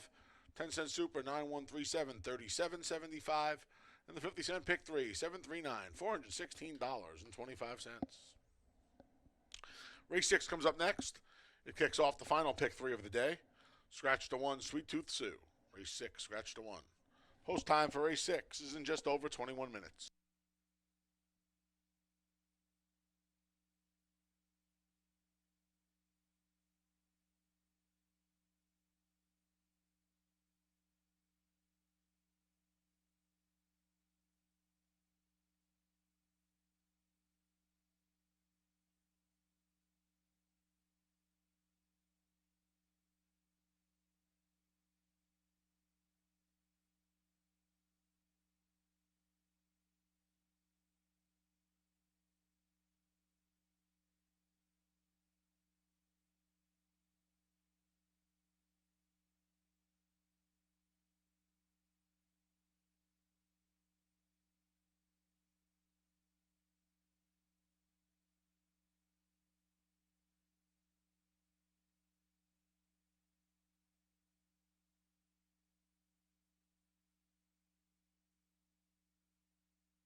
Folks, we got a claim at race 5, the 1A Diva Banker to new owner trainer David Oyola. David Oyola claimed the 1A Diva Banker at race 5.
All right, 10 minutes to post for race number 6. Another long shot on the outside. Let's MAGA. Kevin Navarro has been on fire lately. He gets that victory, upset victory for owner-trainer David Iola. We had Mo Trump win the other day. Let's MAGA win today.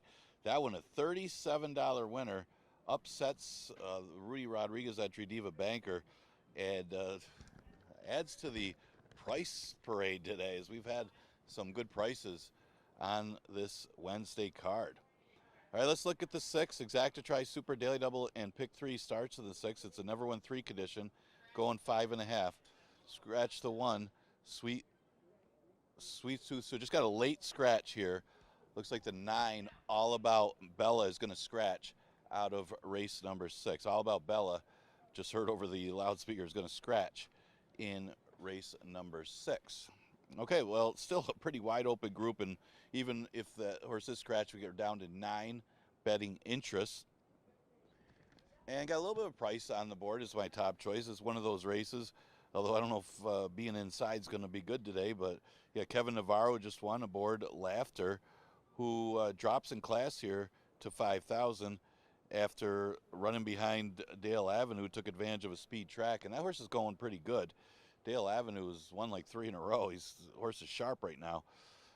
The race before just missed against Lana Likes Choo Choos, who was a big favorite in that race, and that was at the 11-9 level. So it should be very competitive here at 5,000, although the field came up pretty tough. Good size, tough, competitive field. Probably the best betting race of the day, and that's the one I lean towards as my top choice. Blue Eyed Warrior has good tactical speed. She dropped to 5 last time and responded to the drop by beating an easier 2 lifetime field, going the same distance of 5.5 furlongs. So she would be no surprise. She's got speed. There isn't a lot of speed in this race. I mean, Ruler of the Night draws the rails. She should have speed from the inside. But other than that, not a lot of pace signed up in race number 6. And she's outside, which hasn't been a bad place to be today. So she's a logical horse, and she's at 4-1. Devilly, the 7 horse, well, she was entered on New York Derby Day last Monday against an easier field in a similar condition.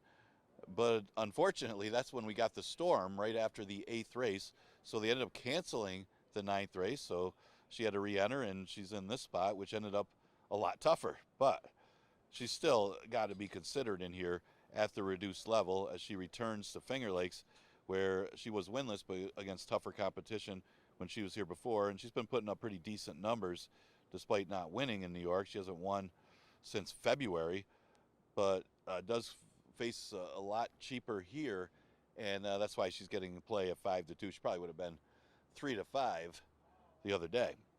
The 4 horse Maddie Surprise I'll throw in as an underneath type for the Try and Super. Does lose D. Diego, who opts to go to Devilly, which is no surprise.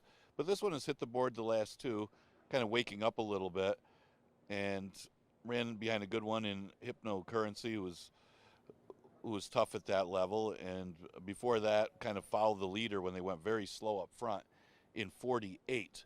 But she's a capable horse that can make the number in this race with the right kind of trip, and she's right now at odds of 6-1.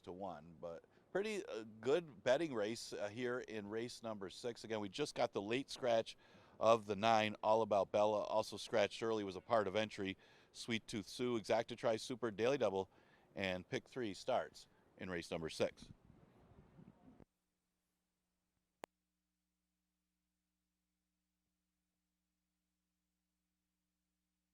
Ladies and gentlemen, we have a late scratch here in race 6. Upon advice of the Paddock vet, the number 9, All About Bella, is a late scratch. Win, play, show, Exacta Tri Super is all refunded on the number 9, All About Bella. If you use her in a double or pick 3, you'll get a consolation. If you've used the number 9, All About Bella, in today's late pick 4, the pick 5, or the pick 6, you'll get the favorite at final odds. Once again, late scratch here, the number 9, All About Bella. That is in addition to the early scratch of the 1, Sweet Tooth Sue.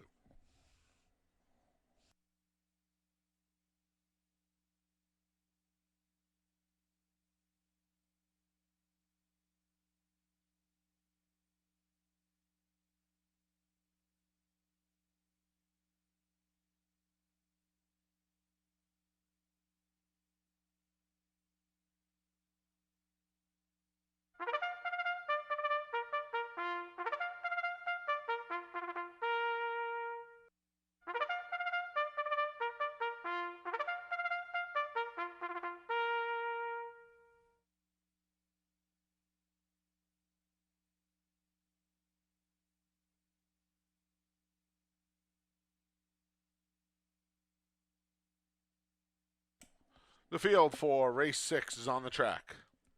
Scratch to 1, Sweet Tooth Sue. The 1A is MAS Screws with Anthony Rodriguez. The 2 is Ruler of the Night with Heeman Harkey.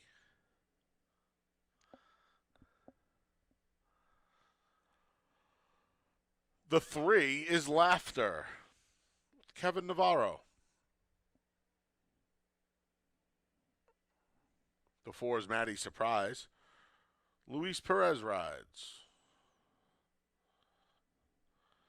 The 5 is Moulin Rouge.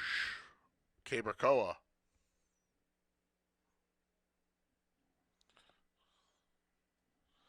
The 6 is Blue Eyed Warrior with Andre Worry. The 7 is Devilly with Emmanuel De Diego. The 8's Sweet Sensation with Dalton Brown. Once again, late scratch of the 9, All About Bella. The 10's Unbridled Rain with Michael Davila Jr. I'm going to make it quick here. I like the number 6, Blue Eyed Warrior. Got the job done in the 2 life, right into the 3 life for Jeremiah Englehart. Andre Worry stays. She can be forward. She can sit just off the pace. I would imagine she's going to go to the lead here because there just does not seem to be a lot of natural speed in here. See if Blue Eyed Warrior can take them. Flag fall to That's All. The 7, Devilly, comes in from the Big A. She is no stranger to Finger Lakes. She's running 6 times. She just hasn't won yet. Back with Ralphie D. Manuel De Diego's ridden her a few times. He's back aboard. She comes in off decent form at Aqueduct. She has a win back in February that would make her tough in here. See if the cut back to 5.5 helps her cause. And then finally the 2, Ruler of the Night. Won the 2 life, 2 back. Finished a good second last time at almost 7-2 for Jeff Englehart. See what kind of trip she works out from the rail. We'll see if Heeman Harkey takes advantage. And again, not a lot of pace in here. She's one of the others that could be forward, along with Blue Eyed Warrior, especially with Sweet Tooth Sue coming out. So we'll see if she can be forward as well. 6-7-2 in the 6th. Best of luck. Final pick 3 today kicks off here.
Post times in a minute. 1 minute.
The field for race 6 has made its way to the starting gate, and it's post time.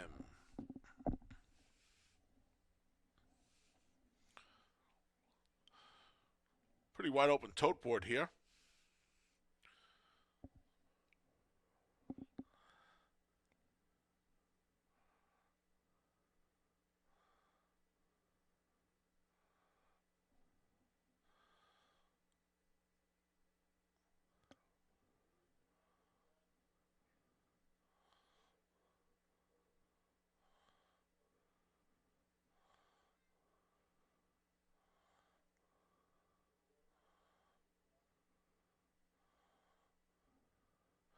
Great job by the gate crew. They backed Laughter all the way up to the gate, spun her around, got her in, and now Kevin Navarro get back aboard. Well done. Ruler of the night goes to her inside draw. Here's Maddie's Surprise at 11:01. Same price currently on the 5, Moulin Rouge. Blue Eyed Warrior goes forward. Here's your current favorite, Devilly, back from Aqueduct. Big price on Sweet Sensation as she goes in.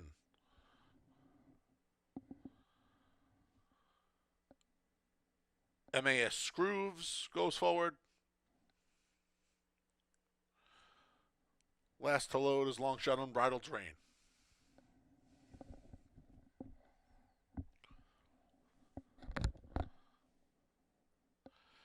They're in the gate. And they're off.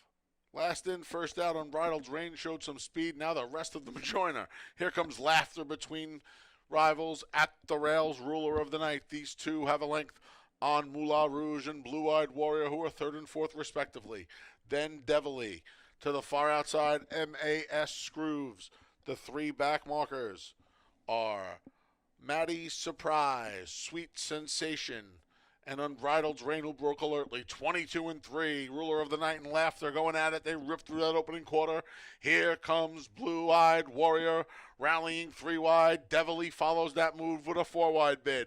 Maddie Surprise from the back. Far outside, Sweet Sensation. Any one of 4 or 5 can win it. Off the turn into the stretch. Through a half mile here in 47 flat. Blue Eyed Warrior bracing for Devilly. Blue Eyed Warrior a length. Devilly down the center. Blue Eyed Warrior past the 8th pole with a length and a half lead. Laughter hangs in there. Here's Devilly. Blue Eyed Warrior's almost honed. Devilly a final run. Blue Eyed Warrior. Devilly. Blue Eyed Warrior. 3 parts of a length. Then it was Devilly and Laughter. Maybe Sweet Sensation rounds out the super. There's a photo there in 107.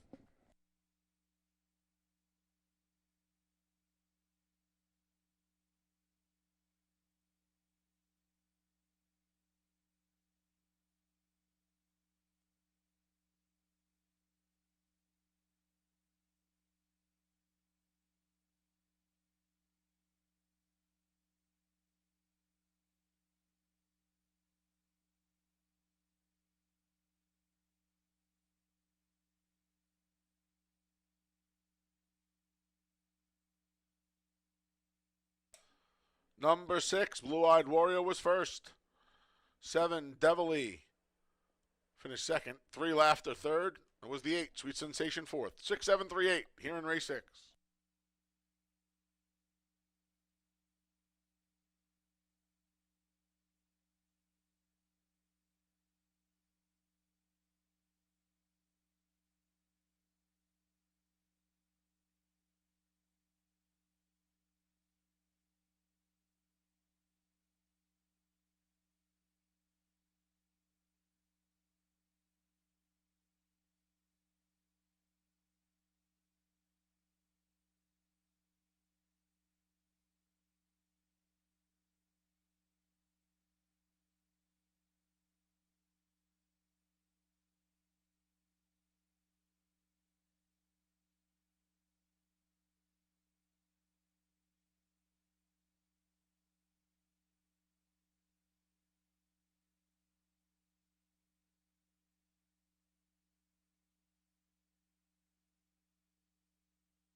Turning to the winner's circles, the number 6, Blue Eyed Warrior. 3-year-old daughter of Poseidon's Warrior. Out of the Malibu Moon Mare, Sienna Blue Eyes is a New York bred. Blue Eyed Warrior is owned by Transfiguration Stable LLC, trained by Jeremiah Englehart, winning rider. Appropriate for the Warrior, Andre Worry, and it's official. $2 double 9.6, 102.50, $2 double 9.9. That was the console with the late scratch of the number 9, All About Bella, 29.20. $2 exact to 6.7, 19.80. 50-cent try, 673, $18.25. 10-cent super, 673, $833.65. And folks, there was that late scratch of the 9, All About Bella. Refunds available if you used them in the pick 4, pick 5, or pick 6. You would transfer to the favorite or final odds. That was the number 7, Devilly. Race 7 comes up next. Kicks off the late double. In race 7, scratch the 3, First Sons. Race 7, scratch the 3. And in our finale, race 8, scratch the 5, Tizza Brown, and the 9, Mork. Scratch the 5 and 9 from race 8. Post time for the 7th. We kick off the late double in just over 21 minutes.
in the paddock for race number 7, and looking back at the 6, good tactics by Andre Warrior aboard Blue Eyed Warrior. He's been feeling it. He had a few wins yesterday.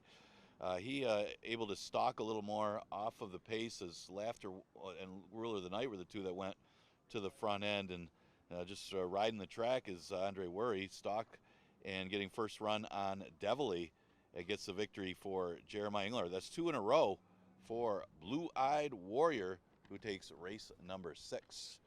Okay, 7th race at 11-9, never won 2 condition. We scratched the 3 First Sons. Kind of a significant scratch in here, at least looking at it earlier. I know Inside Speed hasn't been that good today, but with that scratch, there doesn't seem to be a lot of pace left in this race. I did think McDonough is the one that steps up the most. Now, he's been more of an underneath horse in the last few starts, but he also ran into Dr. Settle's Dream, what turned out to be an off track last time, even though listed as fast. The race before that, he sent a little too hard. Doesn't need to today. He's got the Jack home. The race before that going 5.5, that was a speed favoring racetrack that he was able to just kind of sit and try to make a run late. But he's got the Jack, came back to win, although he dropped in class to get the victory. But here's a horse that's been always right there, and today he's got a tactical edge on these rivals, so he's a big threat in here. Right now he's a big price at odds of 16-1. I would doubt he's going to go off that price, but at least not much money early on McDonough. Stays at the level. The 5 Connect to Brox has been running well at this level since arriving here. Came in with a little bit of a fitness edge, running a couple routes in New York, and running okay. Ran 4th there against the 16s. Came in here against sprinters and got beat by another good route horse in Barfly, but he was right there, going in 112 at 6 furlongs. That was a good effort. Last race, again, it was a speed favoring racetrack that he ran 4th. He's a little better going long than short, but he's sharp enough right now, and he's running well in the sprints that he wouldn't be a big surprise in here. It's going to take a lot of money. Right now, he's second choice at 2-1. Delaware Boys at even money. He beat a pretty soft maiden special weight field last time. His first time starter, Sean Patrick, that was second in that race, and just one of those on the cutback that was just a little bit better and fitter and sharper than the rest of them. Gets tested today. He's getting a lot of play at 6-5. Exacta Try, Super, and Daily Double offered in race number 7. We scratched the 3, a big scratch of the 3 First Sons.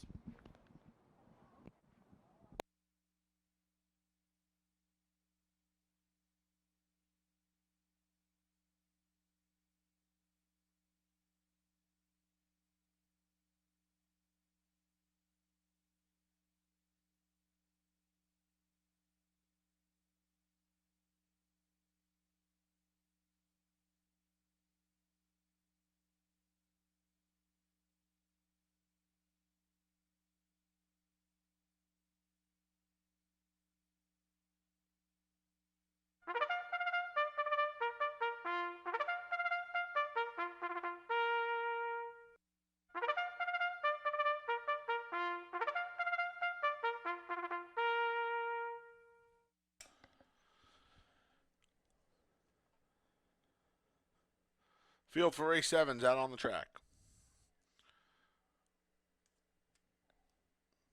The 1 is With No Name. Anthony Rodriguez rides.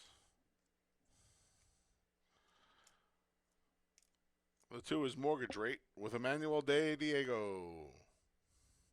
Scratch the 3 First Sons.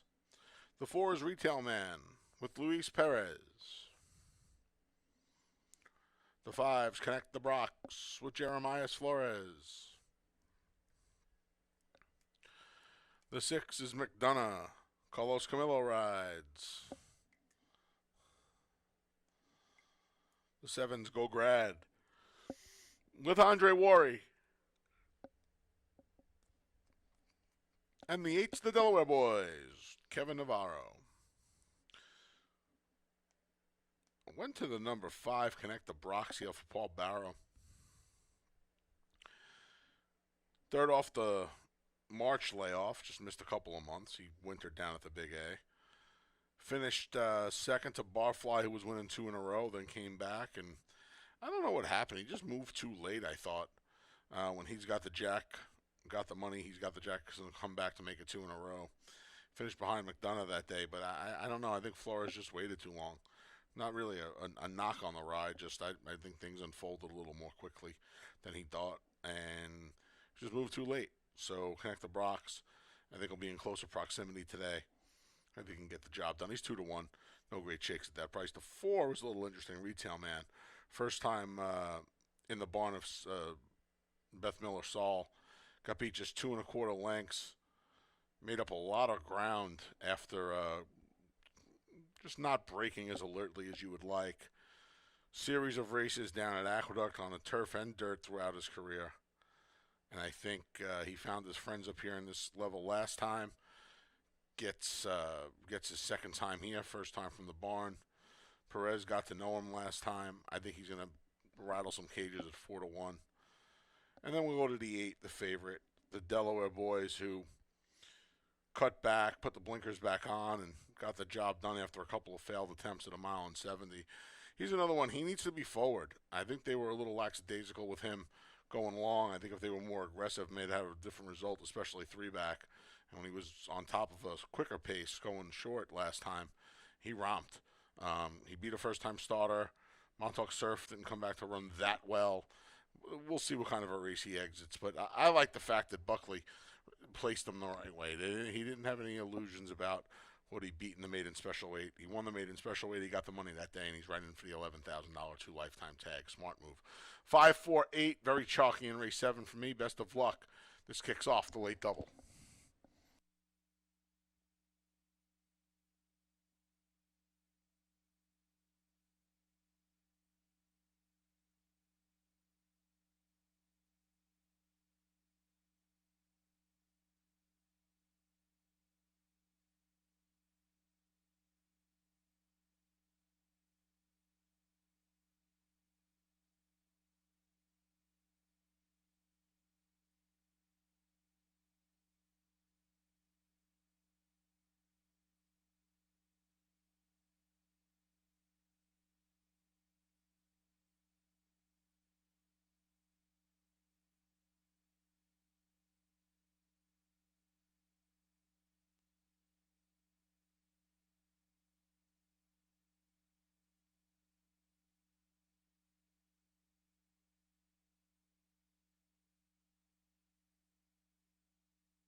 Post times in a minute. 1 minute.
The field for race 7 has made its way to the starting gate, and it's post time.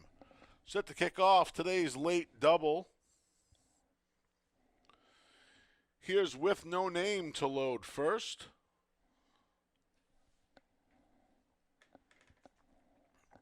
Followed by Mortgage Rate. Here's Retail Man.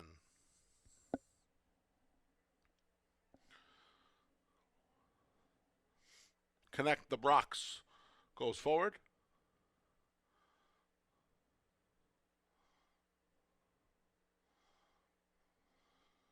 Retail Man a little anxious in the starting gate. Jockey Luis Perez is off. And now he's back aboard as Connect the Brox goes in.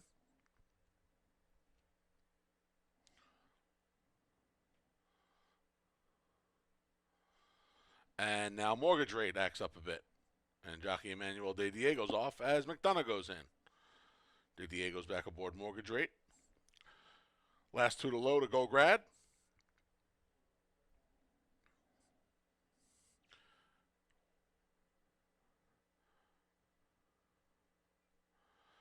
And the ones favored, the Delaware boys.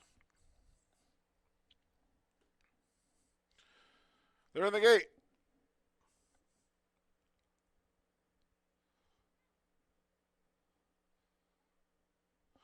And they're off. All came away to a nice clean start. McDonough goes to the lead. Between there's Mortgage Rate and at the inside With No Name. These three now have a length and a half on Retail Man. To the outside, it's the Delaware boys. Just went past Retail Man. Towards the back of the field are Go Grad and Connect the Brox. McDonough has Mortgage Rate and With No Name to his inside. They've sped off 3 lengths in front of the Delaware boys through an opening quarter of 23 flat. Moving up between, there's Retail Man. At the rail, Connect the Brox is forward as well. And the trailers now Go Grad. Midway on the turn, McDonough been hounded by Mortgage Rate and With No Name the entire way. Retail Man trying to split horses. Tight there for Connect the Brox. Jeremias Flores trying to send him on through a half in 46 and 4. The field's coming off the turn and into the stretch now. And it's anyone's race here. McDonough's trying to see it through.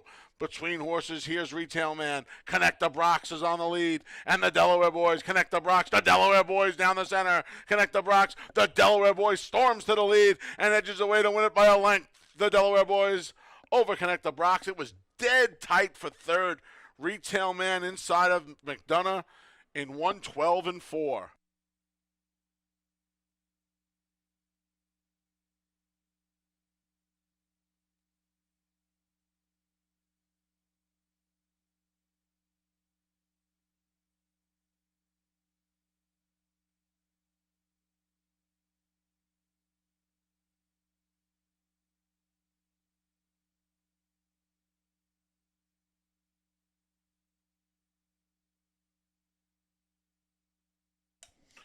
Eight, the Delaware boys first. 5, Connect the Brox second. Photo for third.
Number 4, Retail Man was third. 6, McDonough fourth. 8, 5, 4, 6, returning to the winner's circle.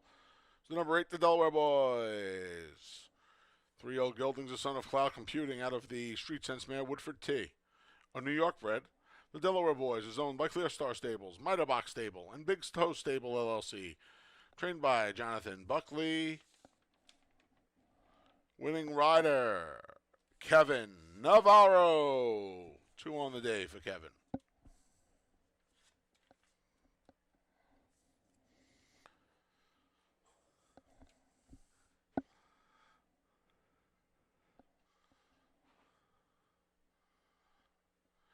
$2 double 6 8 54 even. $2 exact 8 5 43 80. 50-cent try 8 5 4 26 87. The 10-cent super 8 5 4 6 $14 even. Race 8 comes up next. We wrap the day and the week with the finale. It offers win, play, show, exacta, try, and superfecta wagering. Scratch to 5, Tizza Brown, and the 9, Mork. Scratch to 5 and 9 from race 8. Post time for the finale in just over 22 minutes.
All right, getting ready to conclude this Wednesday card with race number 8. A lot of prices today, as a lot of winners on the outside for most of the day. And that one, no different. The Delaware boys, man, how good is that barn right now? The John Buckley barn and Kevin Navarro. A couple wins on the day for Navarro. He had a upset victory with a David Iola horse earlier in the day. And the Delaware boys, they found him early. He did drift up to 4-1. But that horse is good right now ever since cutting back in distance to the sprint. All right, let's look at the last. We scratched the 5, Tizza Brown, and scratched the 9, Mork. And money pretty spread out here. Good betting race. And it is a tricky race because you got a couple first-time starters in this race. You got Playing It Big, the 8 horse, who's at 6-1. You got Puff's Magic Dragon, the 7 horse. Talk about a well-bred horse. This one by Mendelssohn, out of a dam that was stakes placed, and half to a couple stakes winners. They paid $77,000 as a yearling for this one. Does get gelded for his first start as a 3-year-old, and not the fastest of works, but placed here in the 11-9. Got to consider him, and is not getting much play. At least he's outside. He's the 7 horse. The 8's not bad either. It's the first full out of that dam that was second in the New York Oaks. So the first there's a little cold on the board, but I did use a 7 on top. Peanut Butter Toast, maybe not his kind of racetrack, as inside speed hasn't been good. He's got to get out of the gate better, and that's been his issue. Exacta Try is super offered in the last race on today's card. So remember, we come back for racing on Monday for the live card. 1 o'clock will be the first post on Monday.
The field for the finale is out on the track.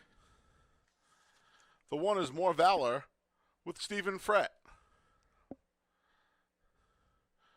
The 2 is Uncle Taco. Andre Worry rides. The 3 is out of order. The 4 is Peanut Butter Toast with Heeman Harkey. Scratch the 5, Tizza Brown. 6 is You Butte with Cabracoa.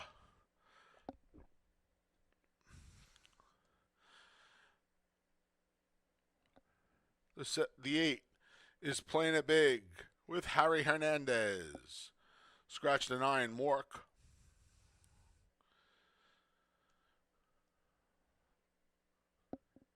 There's the 10, Tyrannosaurus Rex with Jeremias Flores. The 3 is 5 Aces with Kevin Navarro.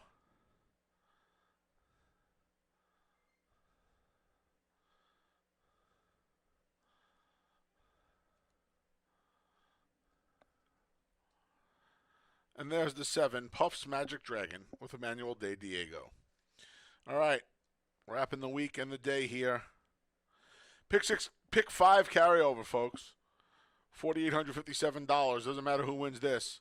PPs for Monday will be up after 6 o'clock today. Hour and a half.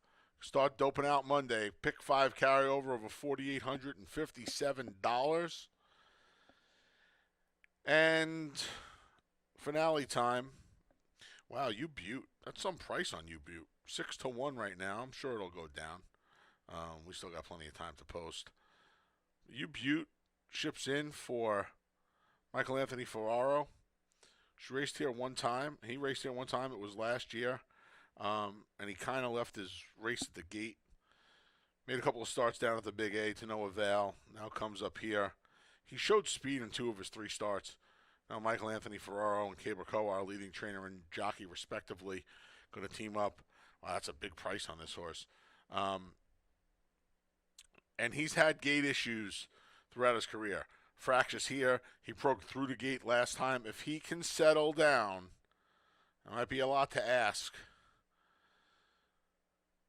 I think he's going to be a big player in here at 6-1. We'll try him at that price. The 2 Uncle Taco first starts in September of last year, so he's gone almost 11 months for Jeremiah Engelhardt. Already has a win on the card. He raced for this price one time. He finished 3rd 2 starts back.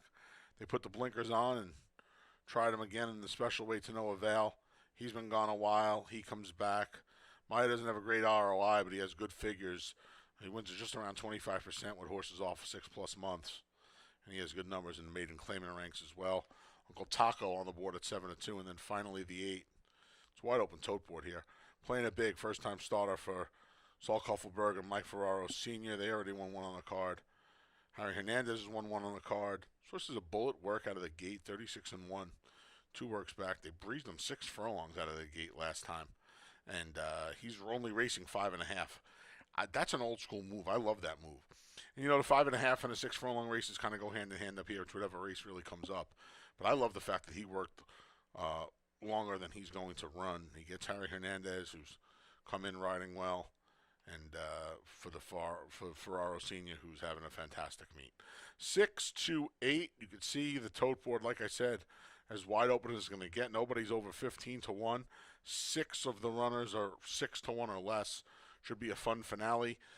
Carry over in the pick 5 for sure. Get those PPs tonight after 6 p.m. for Monday. That's when live racing returns to Finger Lakes Gaming and Racetrack. First post 1 p.m. We'll see you then.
Post times in a minute. 1 minute.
The field for race 8 has made its way to the starting gate, and it's post time.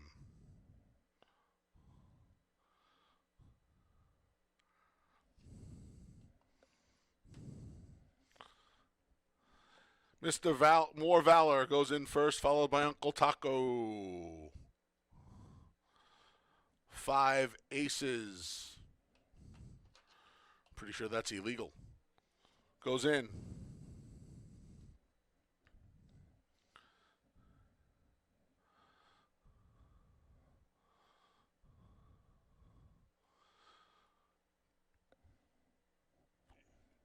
You Butte got a little rambunctious there. Dumped rider Cabercoa.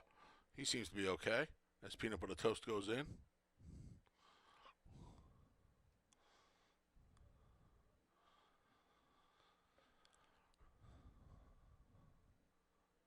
Now You Butte, like a gentleman, goes right in. Koa's going to climb back aboard inside the gate.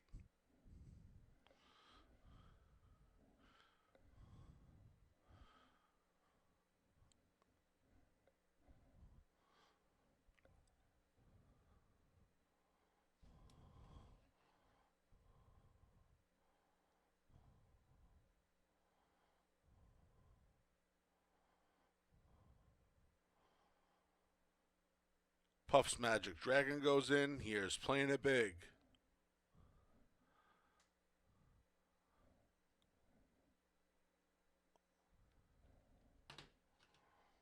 Last to load's Tyrannosaurus Rex. They're in the gate. And they're off in the finale. Off a beat slow there was Puff's Magic Dragon. To the front goes 5 Aces. 5 Aces has a length lead. Peanut Butter Toast to the outside at the rails. More Valor. Fourth is You Butte, followed by Puff's Magic Dragon, who's recovered from the stumbling beginning. Then we have Playing It Big to the outside. The two at the back are Uncle Taco and Tyrannosaurus Rex. Opening quarter went in a sharp 22-3. 5 Aces dealing with Peanut Butter Toast. In the offings, You Butte. 3 wide is You Butte. From the back, here comes Uncle Taco splitting rivals. To the outsides, Playing It Big. Field makes their way to the top of the stretch here. And 5 Aces trying to hold off Peanut Butter Toast and You Butte. Off the turn into the stretch through a half and 46-4. It's still 5 Aces. You Butte down the center. 5 Aces past the 8th pole with a 3-length lead. Now a 5-length lead. You Butte still coming at him, but he's running out of time. And 5 Aces won this one in wire-to-wire fashion by 3. Then it was You Butte, Uncle Taco, and Puff's Magic Dragon in 107 flat.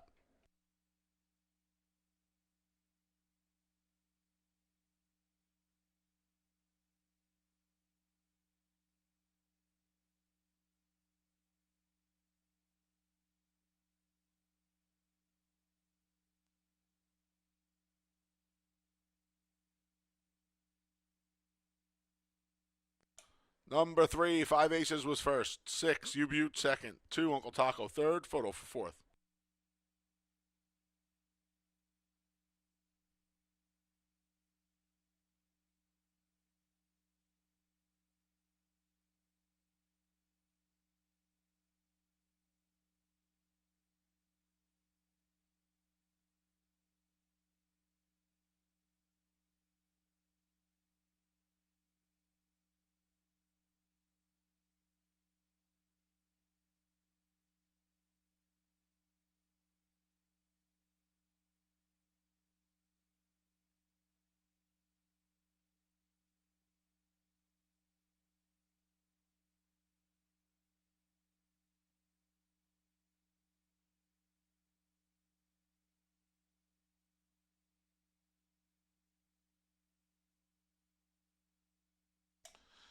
Number 7, Puff's Magic Dragon was fourth. 3-6-2-7 in the finale.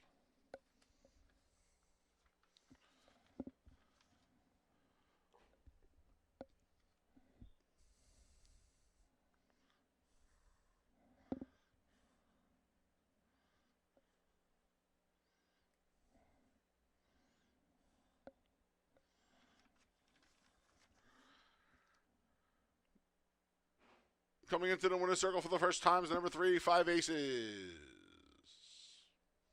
3-year-old Gelding's the son of Cantheros out of the Street Cry Mare Magnolia Lane. A New York bred. 5 Aces is owned by Walter Downey, trained by Jonathan Buckley. Another win on the card for jockey Kevin Navarro.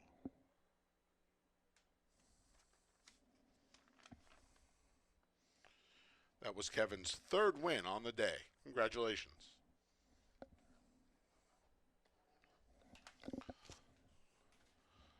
$2 double 8-3, $194.50. $2 exact to 3-6, $148 even. 50-cent try, 3-6-2, $209.50. 10-cent super, 3-6, 2-7, $292.75. 50-cent pick 3, 6-8-3, $273 and a quarter. 50-cent pick 4, 3 out of 4. Now let's go through this now. 3 out of 4, $180.25. Nobody picked 5. There'll be a pick 5 carryover of $4,857.15. Nobody picked 6. There'll be a pick 6 carryover of $724.82. And the console pick 6 is 4 of 6. So 3 of 4 in the pick 4 for $180 and a quarter. 4 of 6 in the pick 6 got you $48 and a quarter. That wraps up the live racing for the day and the week here at Finger Lakes Gaming and Racetrack. We'll be back on Monday with an 8-race card that features that pick 5 and pick 6 carryover. Those past performances will be available just after 6 p.m. this evening. Gaming side of the building stays open until 4 a.m. until Monday. On behalf of the broadcast team, staff, and management here at Finger Lakes Gaming and Racetrack, I'm your track announcer, the Big A, Anthony Stabile, thanking you for joining us today and this week. Racing again resumes on Monday with a first post for the 8-race card of 1 p.m. Until then, please arrive home wherever you're going safely. Have a great night.